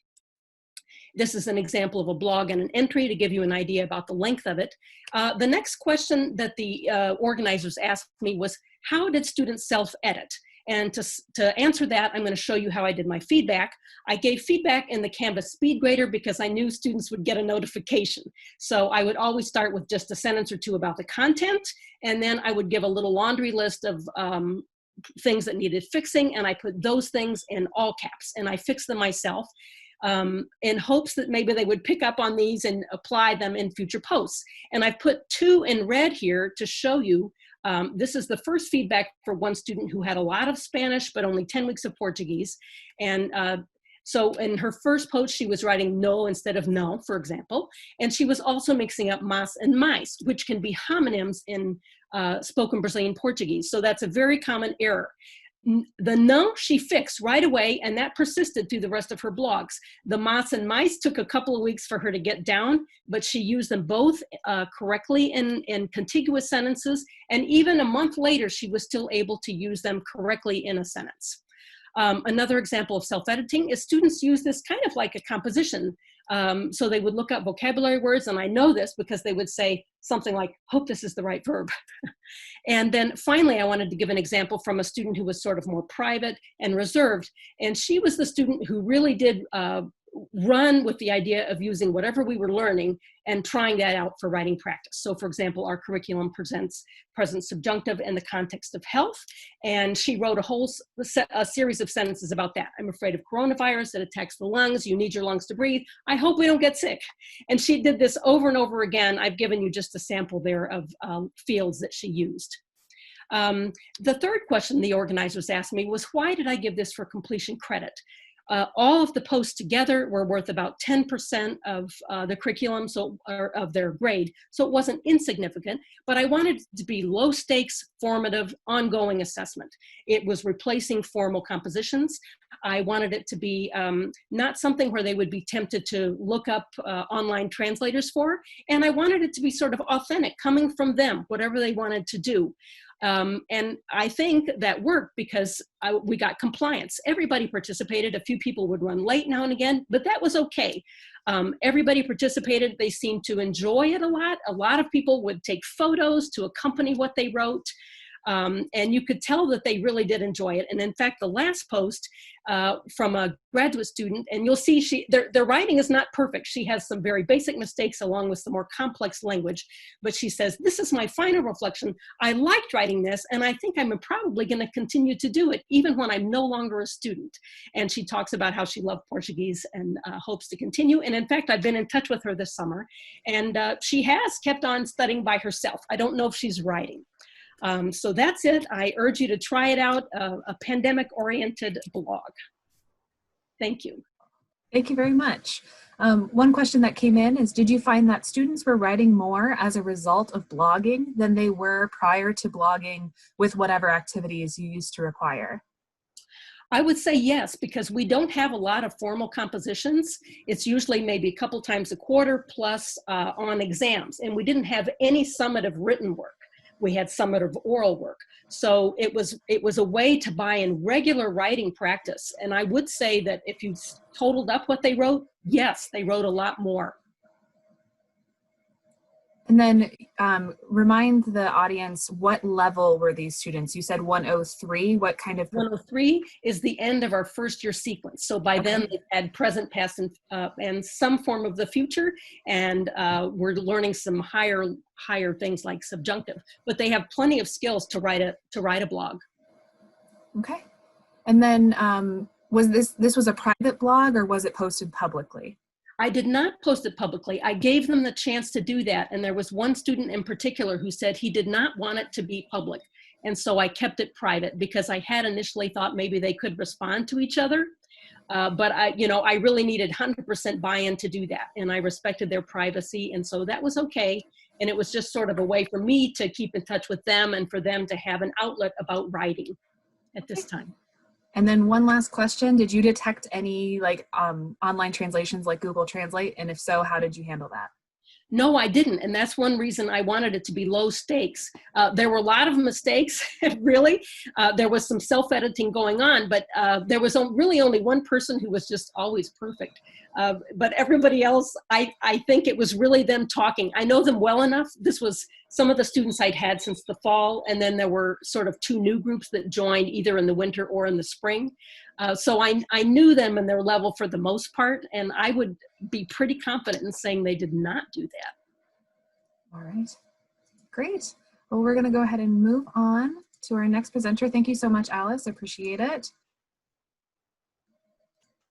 And we have Suheyla Orak from Turkey, and so it is 11 o'clock there almost, so thank you for staying awake with us, and she'll be sharing project-based learning with us. Okay, I'm Suheyla from Turkey and PhD candidate at Hacettepe University, but affiliated at State University in East part of Turkey. My lightning talk will be on project-based learning. As we know that we are all living in the 21st century, and it requires learning and innovation skills from the higher education institutions, from the students, graduates, which means that we need 4C skills from the students: communication, creativity, critical thinking, and collaboration from the students, which says that we need to make the students autonomous graduates and self-regulated individuals, and we need a kind of harmony between 4Cs and 21st century pedagogy, and we need to make the students outside the box. I try to do this under these lockdown conditions through project-based learning. How did I implement it? My context was a mid-sized school of foreign languages at the university. There were around 18 Turkish prep school students, and my role, teacher's role in project-based learning, was the initiator or the facilitator of the activity, just because the students take all the process of the language learning process. I just let them free. I assigned them a work, and our first title was on their reflections on language education under lockdown conditions. And we had a kind of groups, and the group size were between let's say 2 or 3 in each group. They just decided. And for the application we used Zoom, and also we had a kind of private instrument that is provided to the lecturers, also the students, by the universities. And as an instrument or a material, we use authentic materials, let's say, as also Tom underlined, that if we use authentic materials, real life materials, then they will be more encouraged.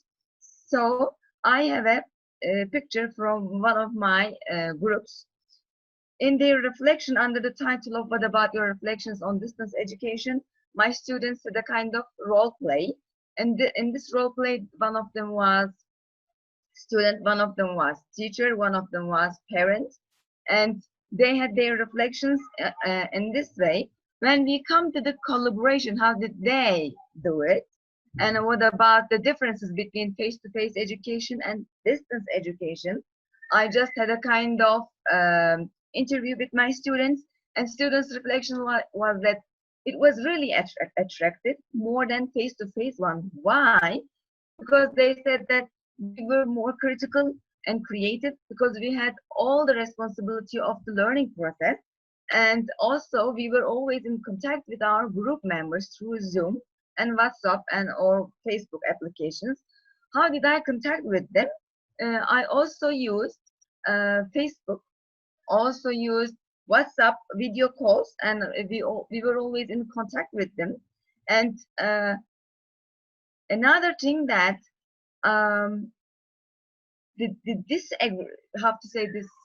disadvantage is part of it, that of course it had advantages and disadvantages. Advantages were it provided them a discovery learning, constructivism, and thanks to this we had a long-term learning process, and also 21st century skills. These all learning and innovation skills, 4C skills, were all promoted thanks to distance education. And when we come to the disadvantages, the limitations of it, my direct interference to the process was limited, and I couldn't observe the group dynamics between the group members. I couldn't observe the turn-taking strategies, and the big minus thing is that I couldn't observe the language of instruction. Which language did they use? Did they use the target language, or did they use the mother language? Generally, when I interviewed with them, they reported that they also utilized generally L1, and this is the big limitation of project-based learning on distance education. That's all in this lightning talk, in this time limit. I'm sorry that it's too short. Great. Could you review for me the assignment that they had as the project again? What about your reflections on distance education regarding language education? And as you can have to say, imagine the reflections were really negative. My students reflected that it isn't so beneficial in the beginning, but thanks to project-based learning, they said that it's attractive, we are free, and when we have these activities in the classroom face-to-face, we have a time limitation, we can't benefit from the technology as much as we want, but when we have it on remote education style, on distance education style, we are more free. That was their task, first task, their reflections on it. I did it 2 times, in the beginning of the distance education term and at the end of the term. And I can say that project-based learning quite affected them in the plus point. Wonderful. Well, I'm not seeing any other questions immediately in the chat, so I am going to go ahead and move on to our next presenter. So we have Shaheen Parveen, who's an assistant professor at Rutgers University, and she's going to be talking about collaborative note-taking. So, where I left, were you able to hear what I use? Whiteboard feature this is in big blue button, and I use this note-taking, sharing note-taking feature in my elementary Urdu class. This shared notes looks like this, and students were asked to write in the target language, is in this case Urdu, and they were writing mostly for vocabulary, to generate vocabulary and spellings. The students collaborated on this, so multiple students were able to write on this. They wrote notes on whiteboard. I used it for speaking activities, grammar review, and cultural things. And I use in 3 phases this for pre-speaking, during speaking, post-speaking. Pre-speaking phase, during pre-speaking phase, I gave them a prompt and students were asked to write, generate a vocabulary list, phrases that they needed for prompts. During breakout room sessions, they added more words, phrases and expressions that occurred within their groups. After breakout room sessions, during post-speaking phase, they come together and they added more words that when they were talking, they had to struggle with, or there was a confusion or clarification, or they wanted to have some, based on their prior exposure to culture, and so they added some more. So heritage students shared information that they knew they had prior exposure because of some misconception. So these shared notes served as a review sheet, aid in their homework assignments on speaking and writing. Shared notes used as supplementary grammar notes, and it aided them to further reference for the future assignments. And students were able to review sheet for exams, review engagement, and review for exams and quizzes. And it also gave the opportunity to take the responsibility. So it was engaging. All students were engaged. I don't say all, most of the students were engaged. Those who multiple students participate, peer learning occurs, and instructor could check comprehension on asynchronous, on the assignment that were assigned as asynchronous, for example, grammar chapters, reading activity, listening activity. And the next advantage was that the notes were copied and posted on LMS. So I saw that the increased retention in students, and it was students, for students, it was a lifelong experience. And there's one more advantage I want to add. I had it, but the slide is jumping, so I don't want to invest time in fixing that. So students were able to, like, for some reason, if students were not able to attend asynchronous session, or during synchronous sessions when they were absent, or they had some internet problem, so they were able to look at those notes. So students' experience, I can give you one example. One student wrote, "Thank you for another wonderful, great year." She took 2 courses with me, and he wrote, "I loved your teaching style and genuinely enjoyed each class immensely, although we unfortunately couldn't all end the year with you ever do organize with an in-person gathering." Sorry about that. So thank you SLCTL team for these opportunities and attendees. And any questions? When I'm nervous, I become more fluent. Sorry about that. So on this note taking, was it typed or was it written? And was it typed? But the students were able to write as well. So yeah, but not on the shared notes, but another section there was, so students were able to write on that section. Okay. So, yeah.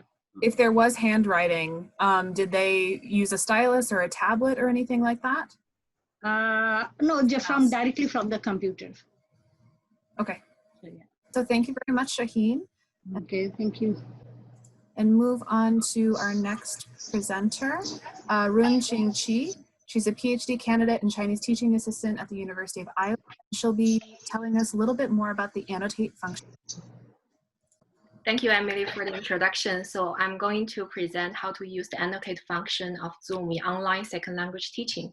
In fact, in the first lightning talk, I have heard my colleague Anna already give some wonderful examples of using both annotate and learning apps, right? So here I'm going to share more examples on how to use this annotate function in online teaching. Okay, so first, for those who may not feel familiar about this function, I would like to introduce where to find it.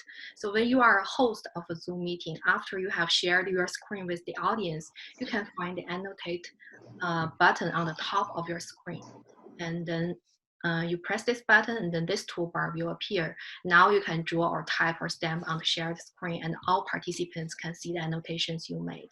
And for students who are the audience of the meeting, on the top of their screen, right next to your viewing someone's screen, here they can see view options, and then you choose annotate, and then students now can annotate on your screen. Okay, so now I'm going to share some examples of using Annotate in my online teaching of Chinese classes. The first example is for learning or reviewing vocabulary. You can ask students to match pronunciations and meanings of the new words, or to match the words with their corresponding pictures. For visual learners, pictures are always very helpful. Or you can ask students to type new words next to the pictures. Through this kind of activity, you can check how well students have learned the words and know which words took students more time to recall, and based on which you may give some extra explanations if necessary. The second example is the listening exercise. So after the students have learned how to give directions in Chinese, I show them this map, and I ask them to ask me how to go to, for example, library in Chinese.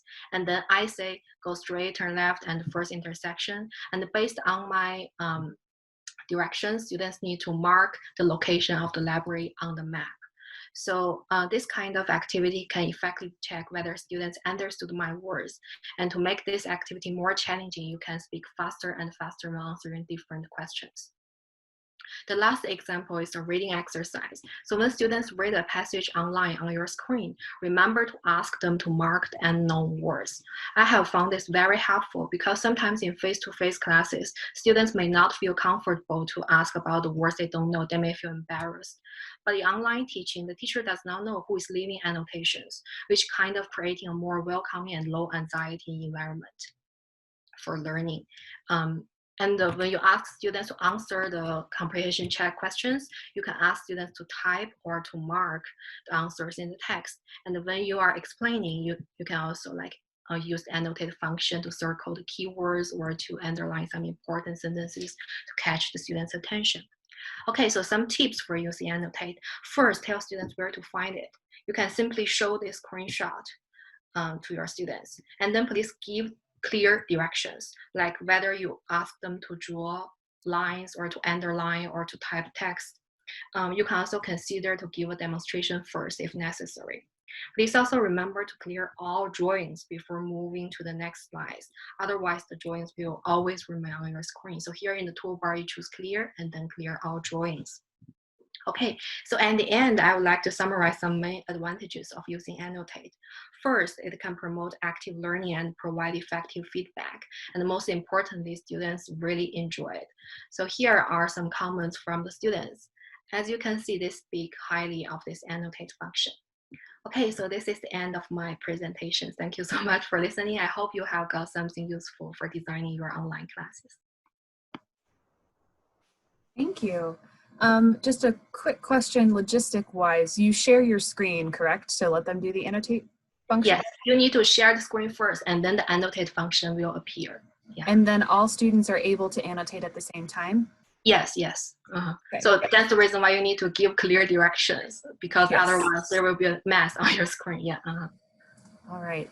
And they asked, does it get confusing when you have 10 people trying to mark the same thing or more students than that? Not exactly, not always.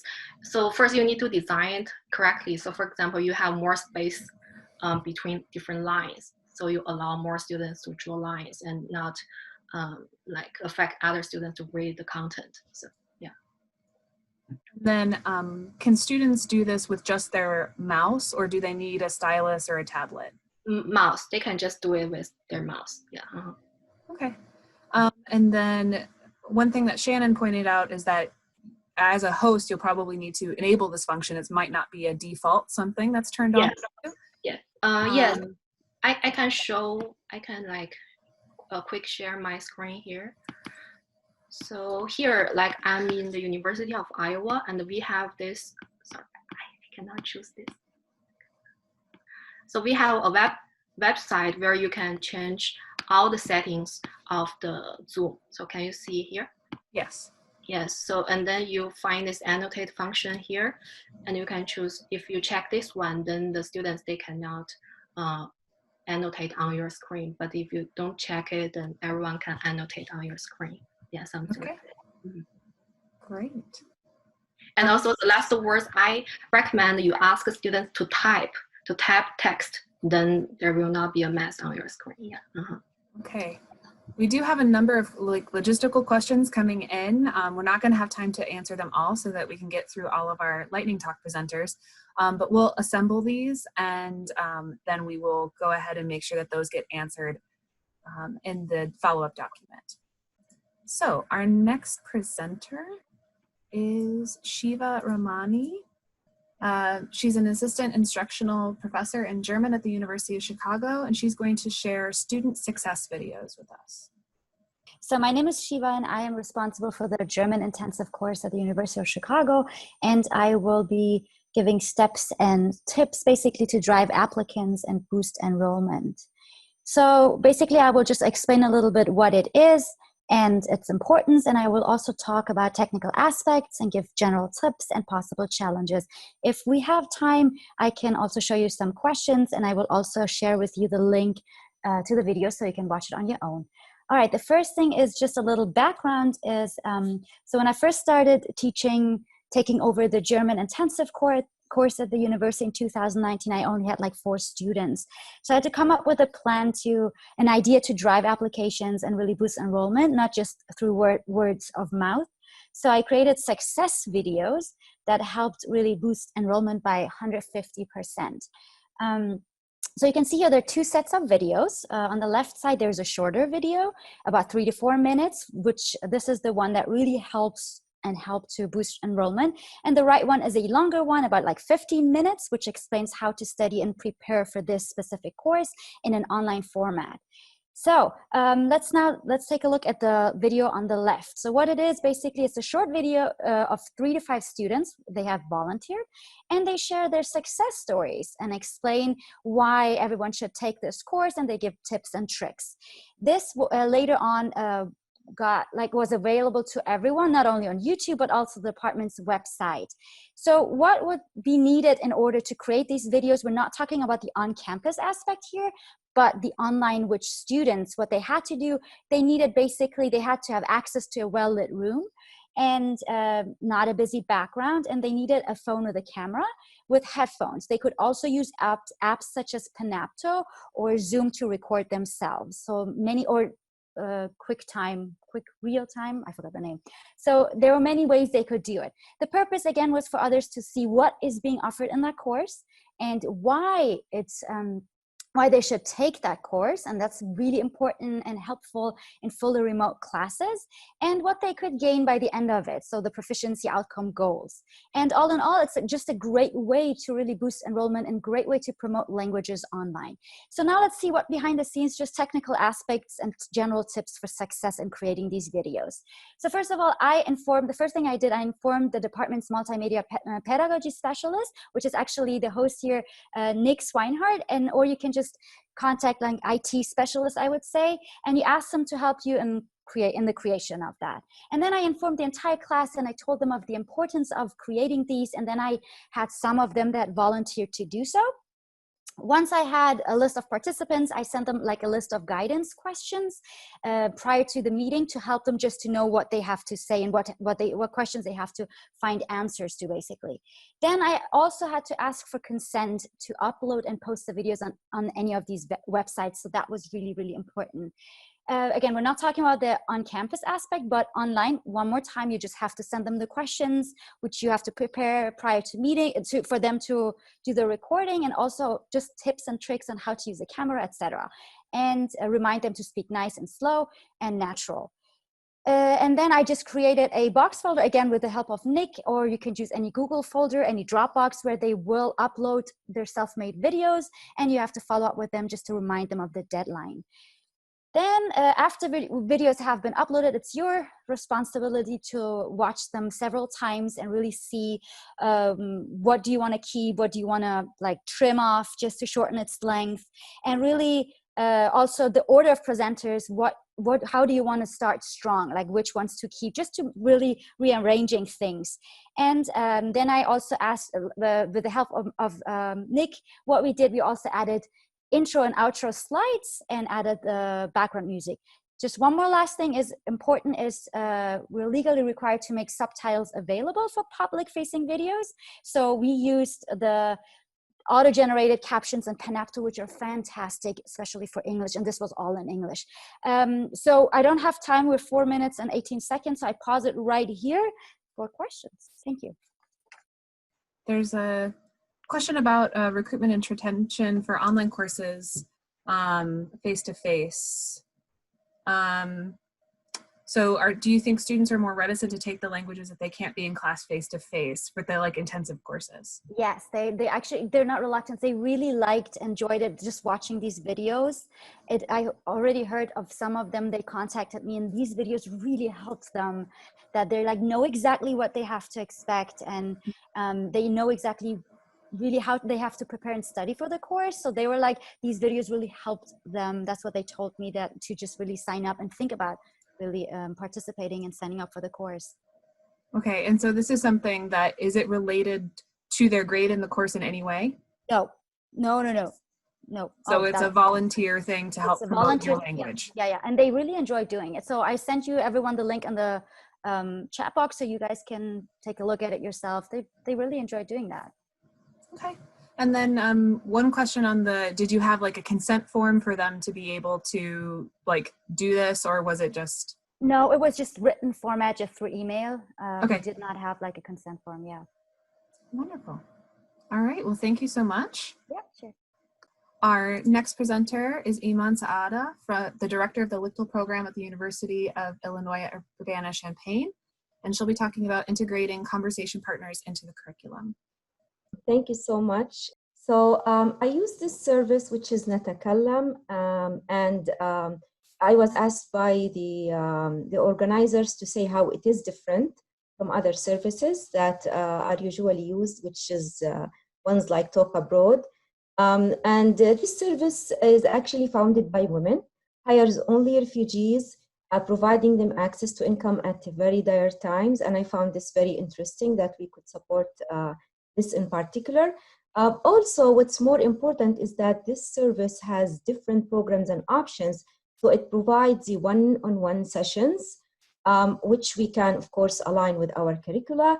Also, it has a program that's called Building Bridges, which can be available in English, which we can also use in our culture courses. And also, it has another program, which is called Refugee Voices, where you can have a virtual guest speaker lecture to the entire class in the target language. And in this case, of course, it's Arabic. And another important thing that an external funds were used, provided those external funds were provided by Qatar Foundation International, provided some financial support. It was not for college students, it was mainly for high school students, which we had during our summer program, which was conducted virtually during this year, of course. I was also told to speak about how we align these conversation sessions with our curriculum. In fact, I made these conversation sessions required in our spring courses. And that was actually before the pandemic, and it worked very well even after we were moved fully online after spring break.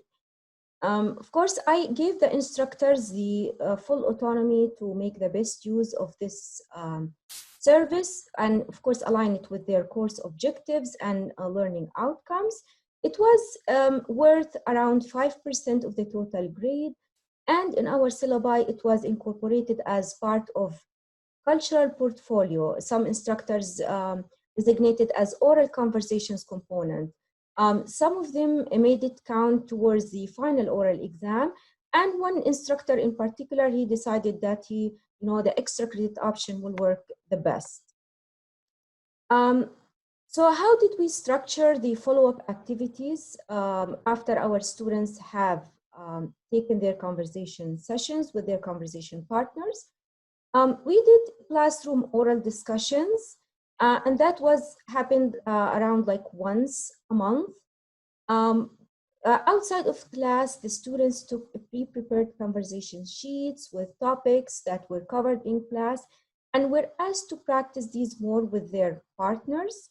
Some instructors decided to incorporate this and asked students to provide 3 written reports throughout the semester, providing reflections on what they have learned linguistically as well as culturally, and of course, incorporate other aspects if they like to. And also it was conducted as one-on-one meetings between instructor and the student. And during these meetings, here I am showing how نتكلم provides the feedback reports to our instructors. And here you can access, or the instructor can access, each student, how frequently they did their conversation sessions, feedback regarding their fluency, pronunciation, vocabulary use, and also more detailed and narrative-like feedback from the instructor, giving very detailed instruction about what the students needs to do. So how did we find the motivation from our students being participants in this activities?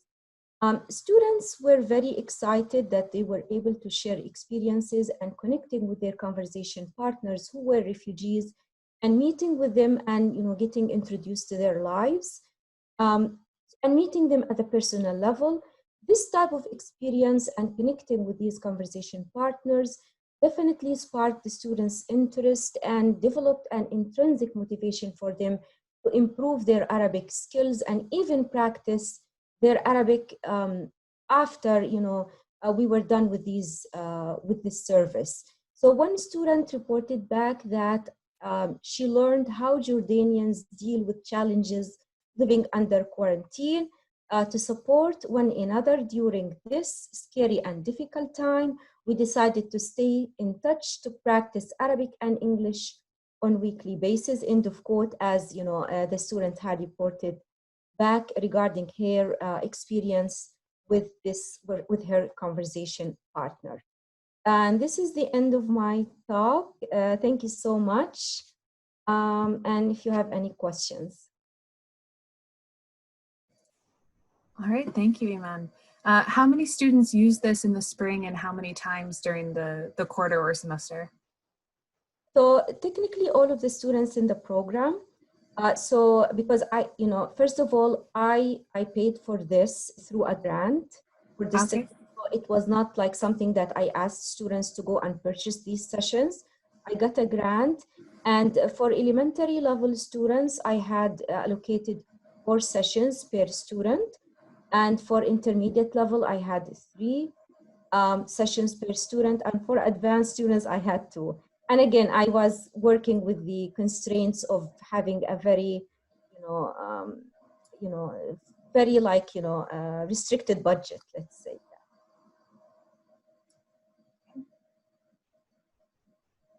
Haven't seen any other questions pop up right now. So if other questions come in, I'll go ahead and I'll contact you afterwards and you can answer them in the email. Wonderful, so thank you so much. Our next presentation is going to be from Meejeong Song. She's a senior lecturer and coordinator for the Korean program at Cornell University. And she's going to be talking about her activity, which is a 1-minute recording for formative assessment. She made a video. And I will play that, and then she will be available to answer questions. Hello everyone, my name is Meejeong Song, and I'd like to share the best practice from my online teaching in the spring 2020 that I didn't initially plan, but turned into a good formative assessment tool called 1-minute recording. 1-minute recording is a modified term for 1-minute paper, which is one of the classroom assessment techniques.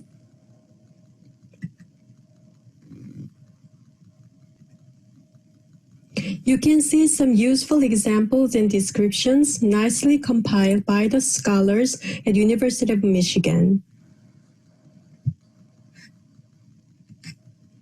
According to their description, 1-minute paper is basically used to quickly check students' comprehension.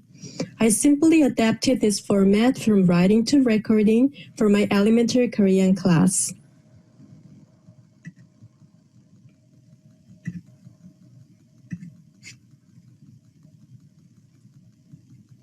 Since the modality had to be abruptly changed from face-to-face to online in the middle of March, I needed to find a way to efficiently check 40 students' attendance in the synchronous Zoom class.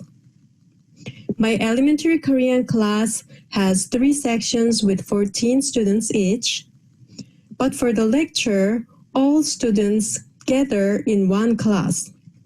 So it was hard to check the attendance through Zoom each time. In lieu of checking lecture attendance, I asked students to submit their voice recordings that showed their understanding of that day's grammar point in English right after the lecture was over. It gave students the opportunity to reflect on one's own learning with their own examples using the learned grammar. Through listening to their submitted voice recordings on Canvas assignments, I could check students' general understanding of that day's grammar point and leave comments if there were any misunderstandings or if their created examples were incorrect, so that students could get direct feedback from me. Also, it gave me a chance to revise my lecture slides for next year with clearer explanations and more relatable examples if previous slides gave students some confusion. The recording assignment was graded based on completion, and their submission was done in English, so students were not burdened or stressed. Rather, they could enjoy the learning process through these assignments. From the course evaluations, under what aspects of the online course do you think your instructor should continue to use when in-person instruction resumes? Quite a few students answered, online lecture attendance question. I initially used this tool just to check the attendance, but it turned into one of the best formative assessments that I wanted to share today. And I hope you can also use this tool for your classes. Thank you.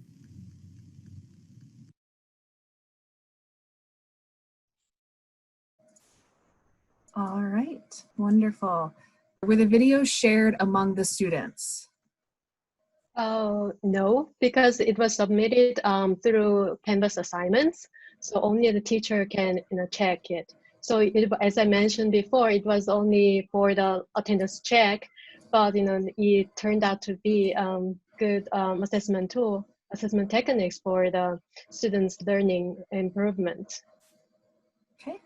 And someone asked what is the advantage of the lecture being done live instead of recorded for students to access later? I also make the Zoom synchronous meeting recorded every time, so it is available for students after the lecture. But I think that the live lecture, then during the time, then we can have live interaction with students with chat and then breakout rooms, and so it's a more dynamic learning environment will help for the students better success in their learning. So I personally prefer like a live class, but still for the students who need it will have access to it after the lecture with the recording ones. Wonderful. Did you give the prompt right during the class so that they had to be at class to see it? Oh, yes. So basically I have two most of the time two grammar points are introduced, and then I pick one. So the only students who watch it later or in the class can see then what is the prompt, and then they have to do it because it is not written on the slides. So they have to listen and they have to watch. Okay. And then it is good for that, like, if we introduce one new grammar point, but that is kind of confused with the previous learned grammar point, then my prompt will be, what is the difference between these two? Okay. Kind of thing. All right. If any other questions come in, I'll make sure that you receive those. Okay, thank you. And then, our final lightning talk today is Shannon Spasova. She's an assistant professor of Russian at Michigan State University, and she is going to show us how to teach handwriting on Zoom.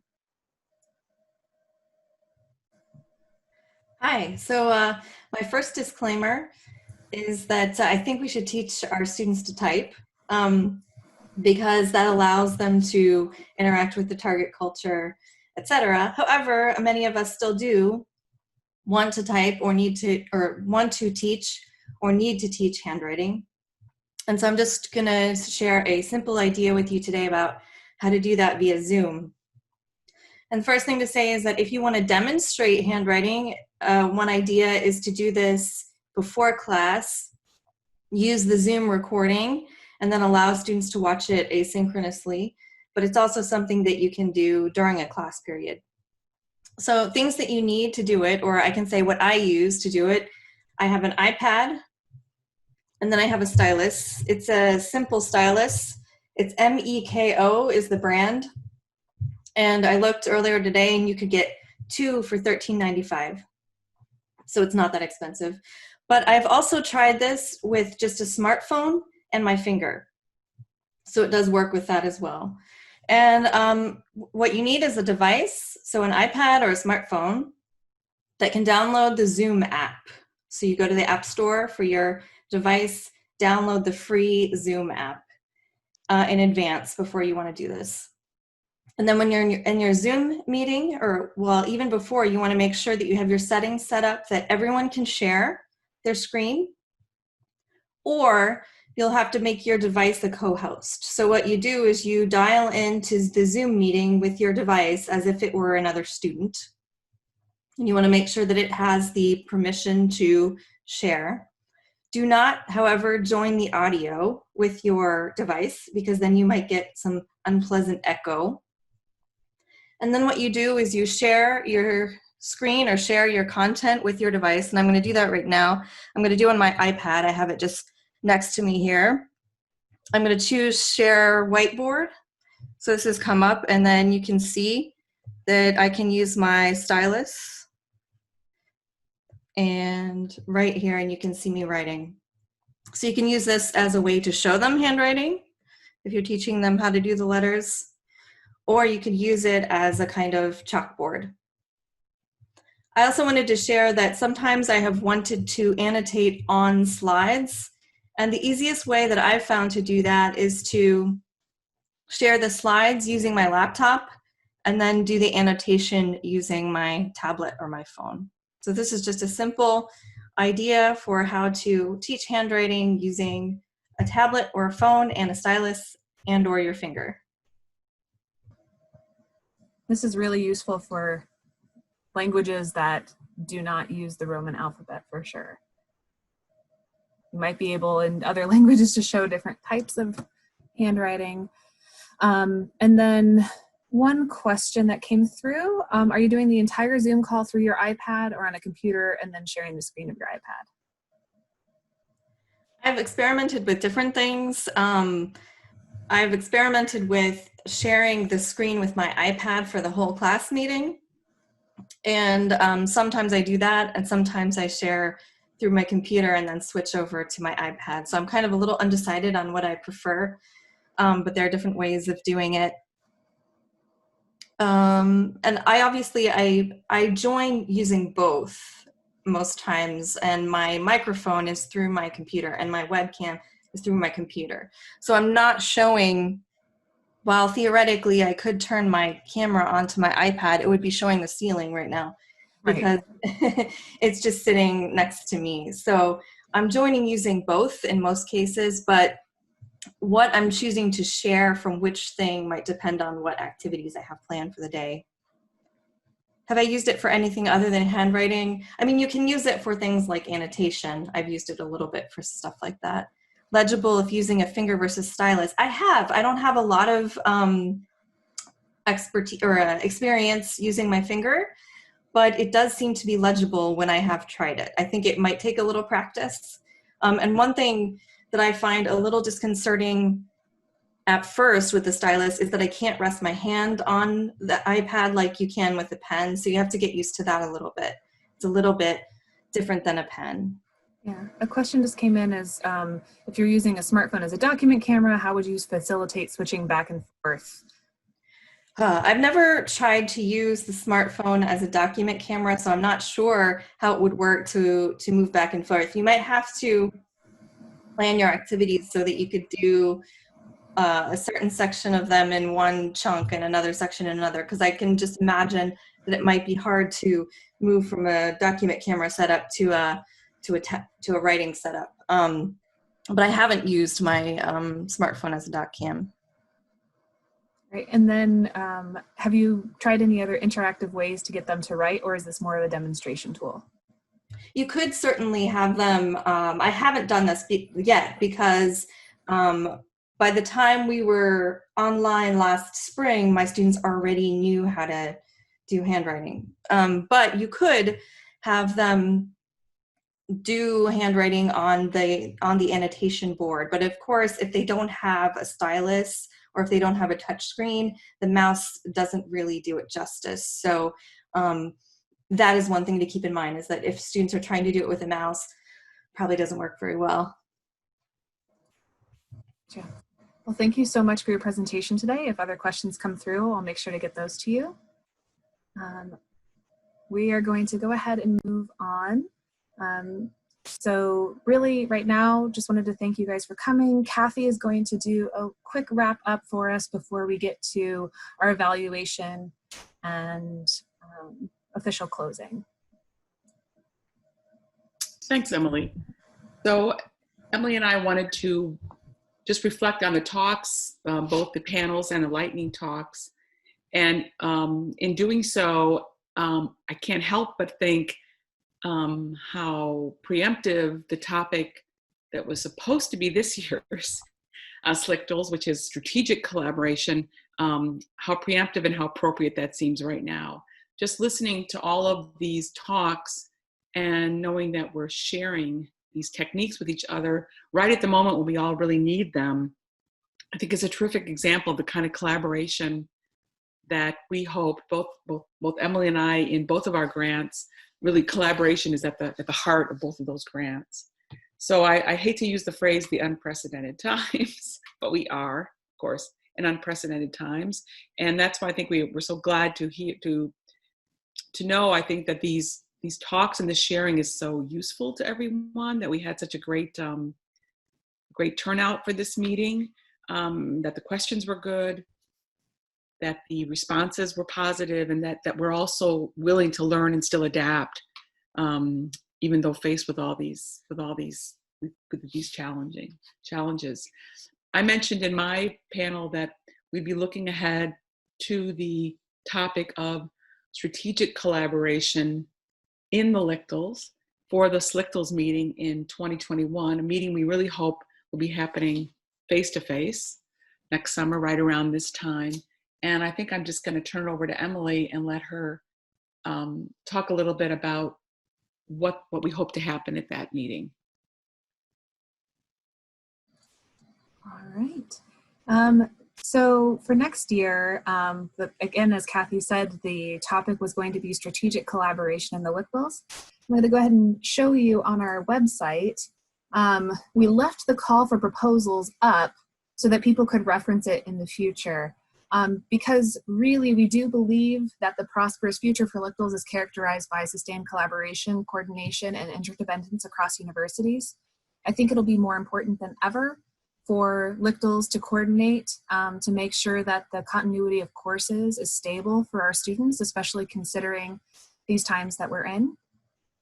And we would encourage you to be thinking about these questions as you go through this year of how we might need to adjust in the future. And then if you have any ideas that you would like to talk about at next year's SLCTLS, which will hopefully again be in person, we would encourage you to submit those when that time comes. So we're going to go ahead and go on to our evaluation. Normally, we didn't have registration because we didn't want to put people through that process, but this will help us know the variety of institutions that were represented and then things that you guys might want to consider for future events. So if you could please fill out this survey. And then also we just wanted to say thank you. So thank you for coming today. Thank you to everyone who helped this virtual SLCTLS come together, especially to our funder, the Andrew Mellon Foundation, who funds our grant projects, and to all the people that have helped work to pull this off at the University of Chicago. A special thanks to Nick Swinehart, who helped with logistics and planning, Ellen Homan, who helped with planning at MSU, to Luca Giapponi and Koen Van Gorp for their assistance in planning, and Magdalene Ekeding for helping monitor the chat today. So again, we're so glad that you could join us, and we hope that we'll continue this conversation over the next month and year, and that we hope to be back in Chicago in person next year. So thank you very much. Thank you, everyone.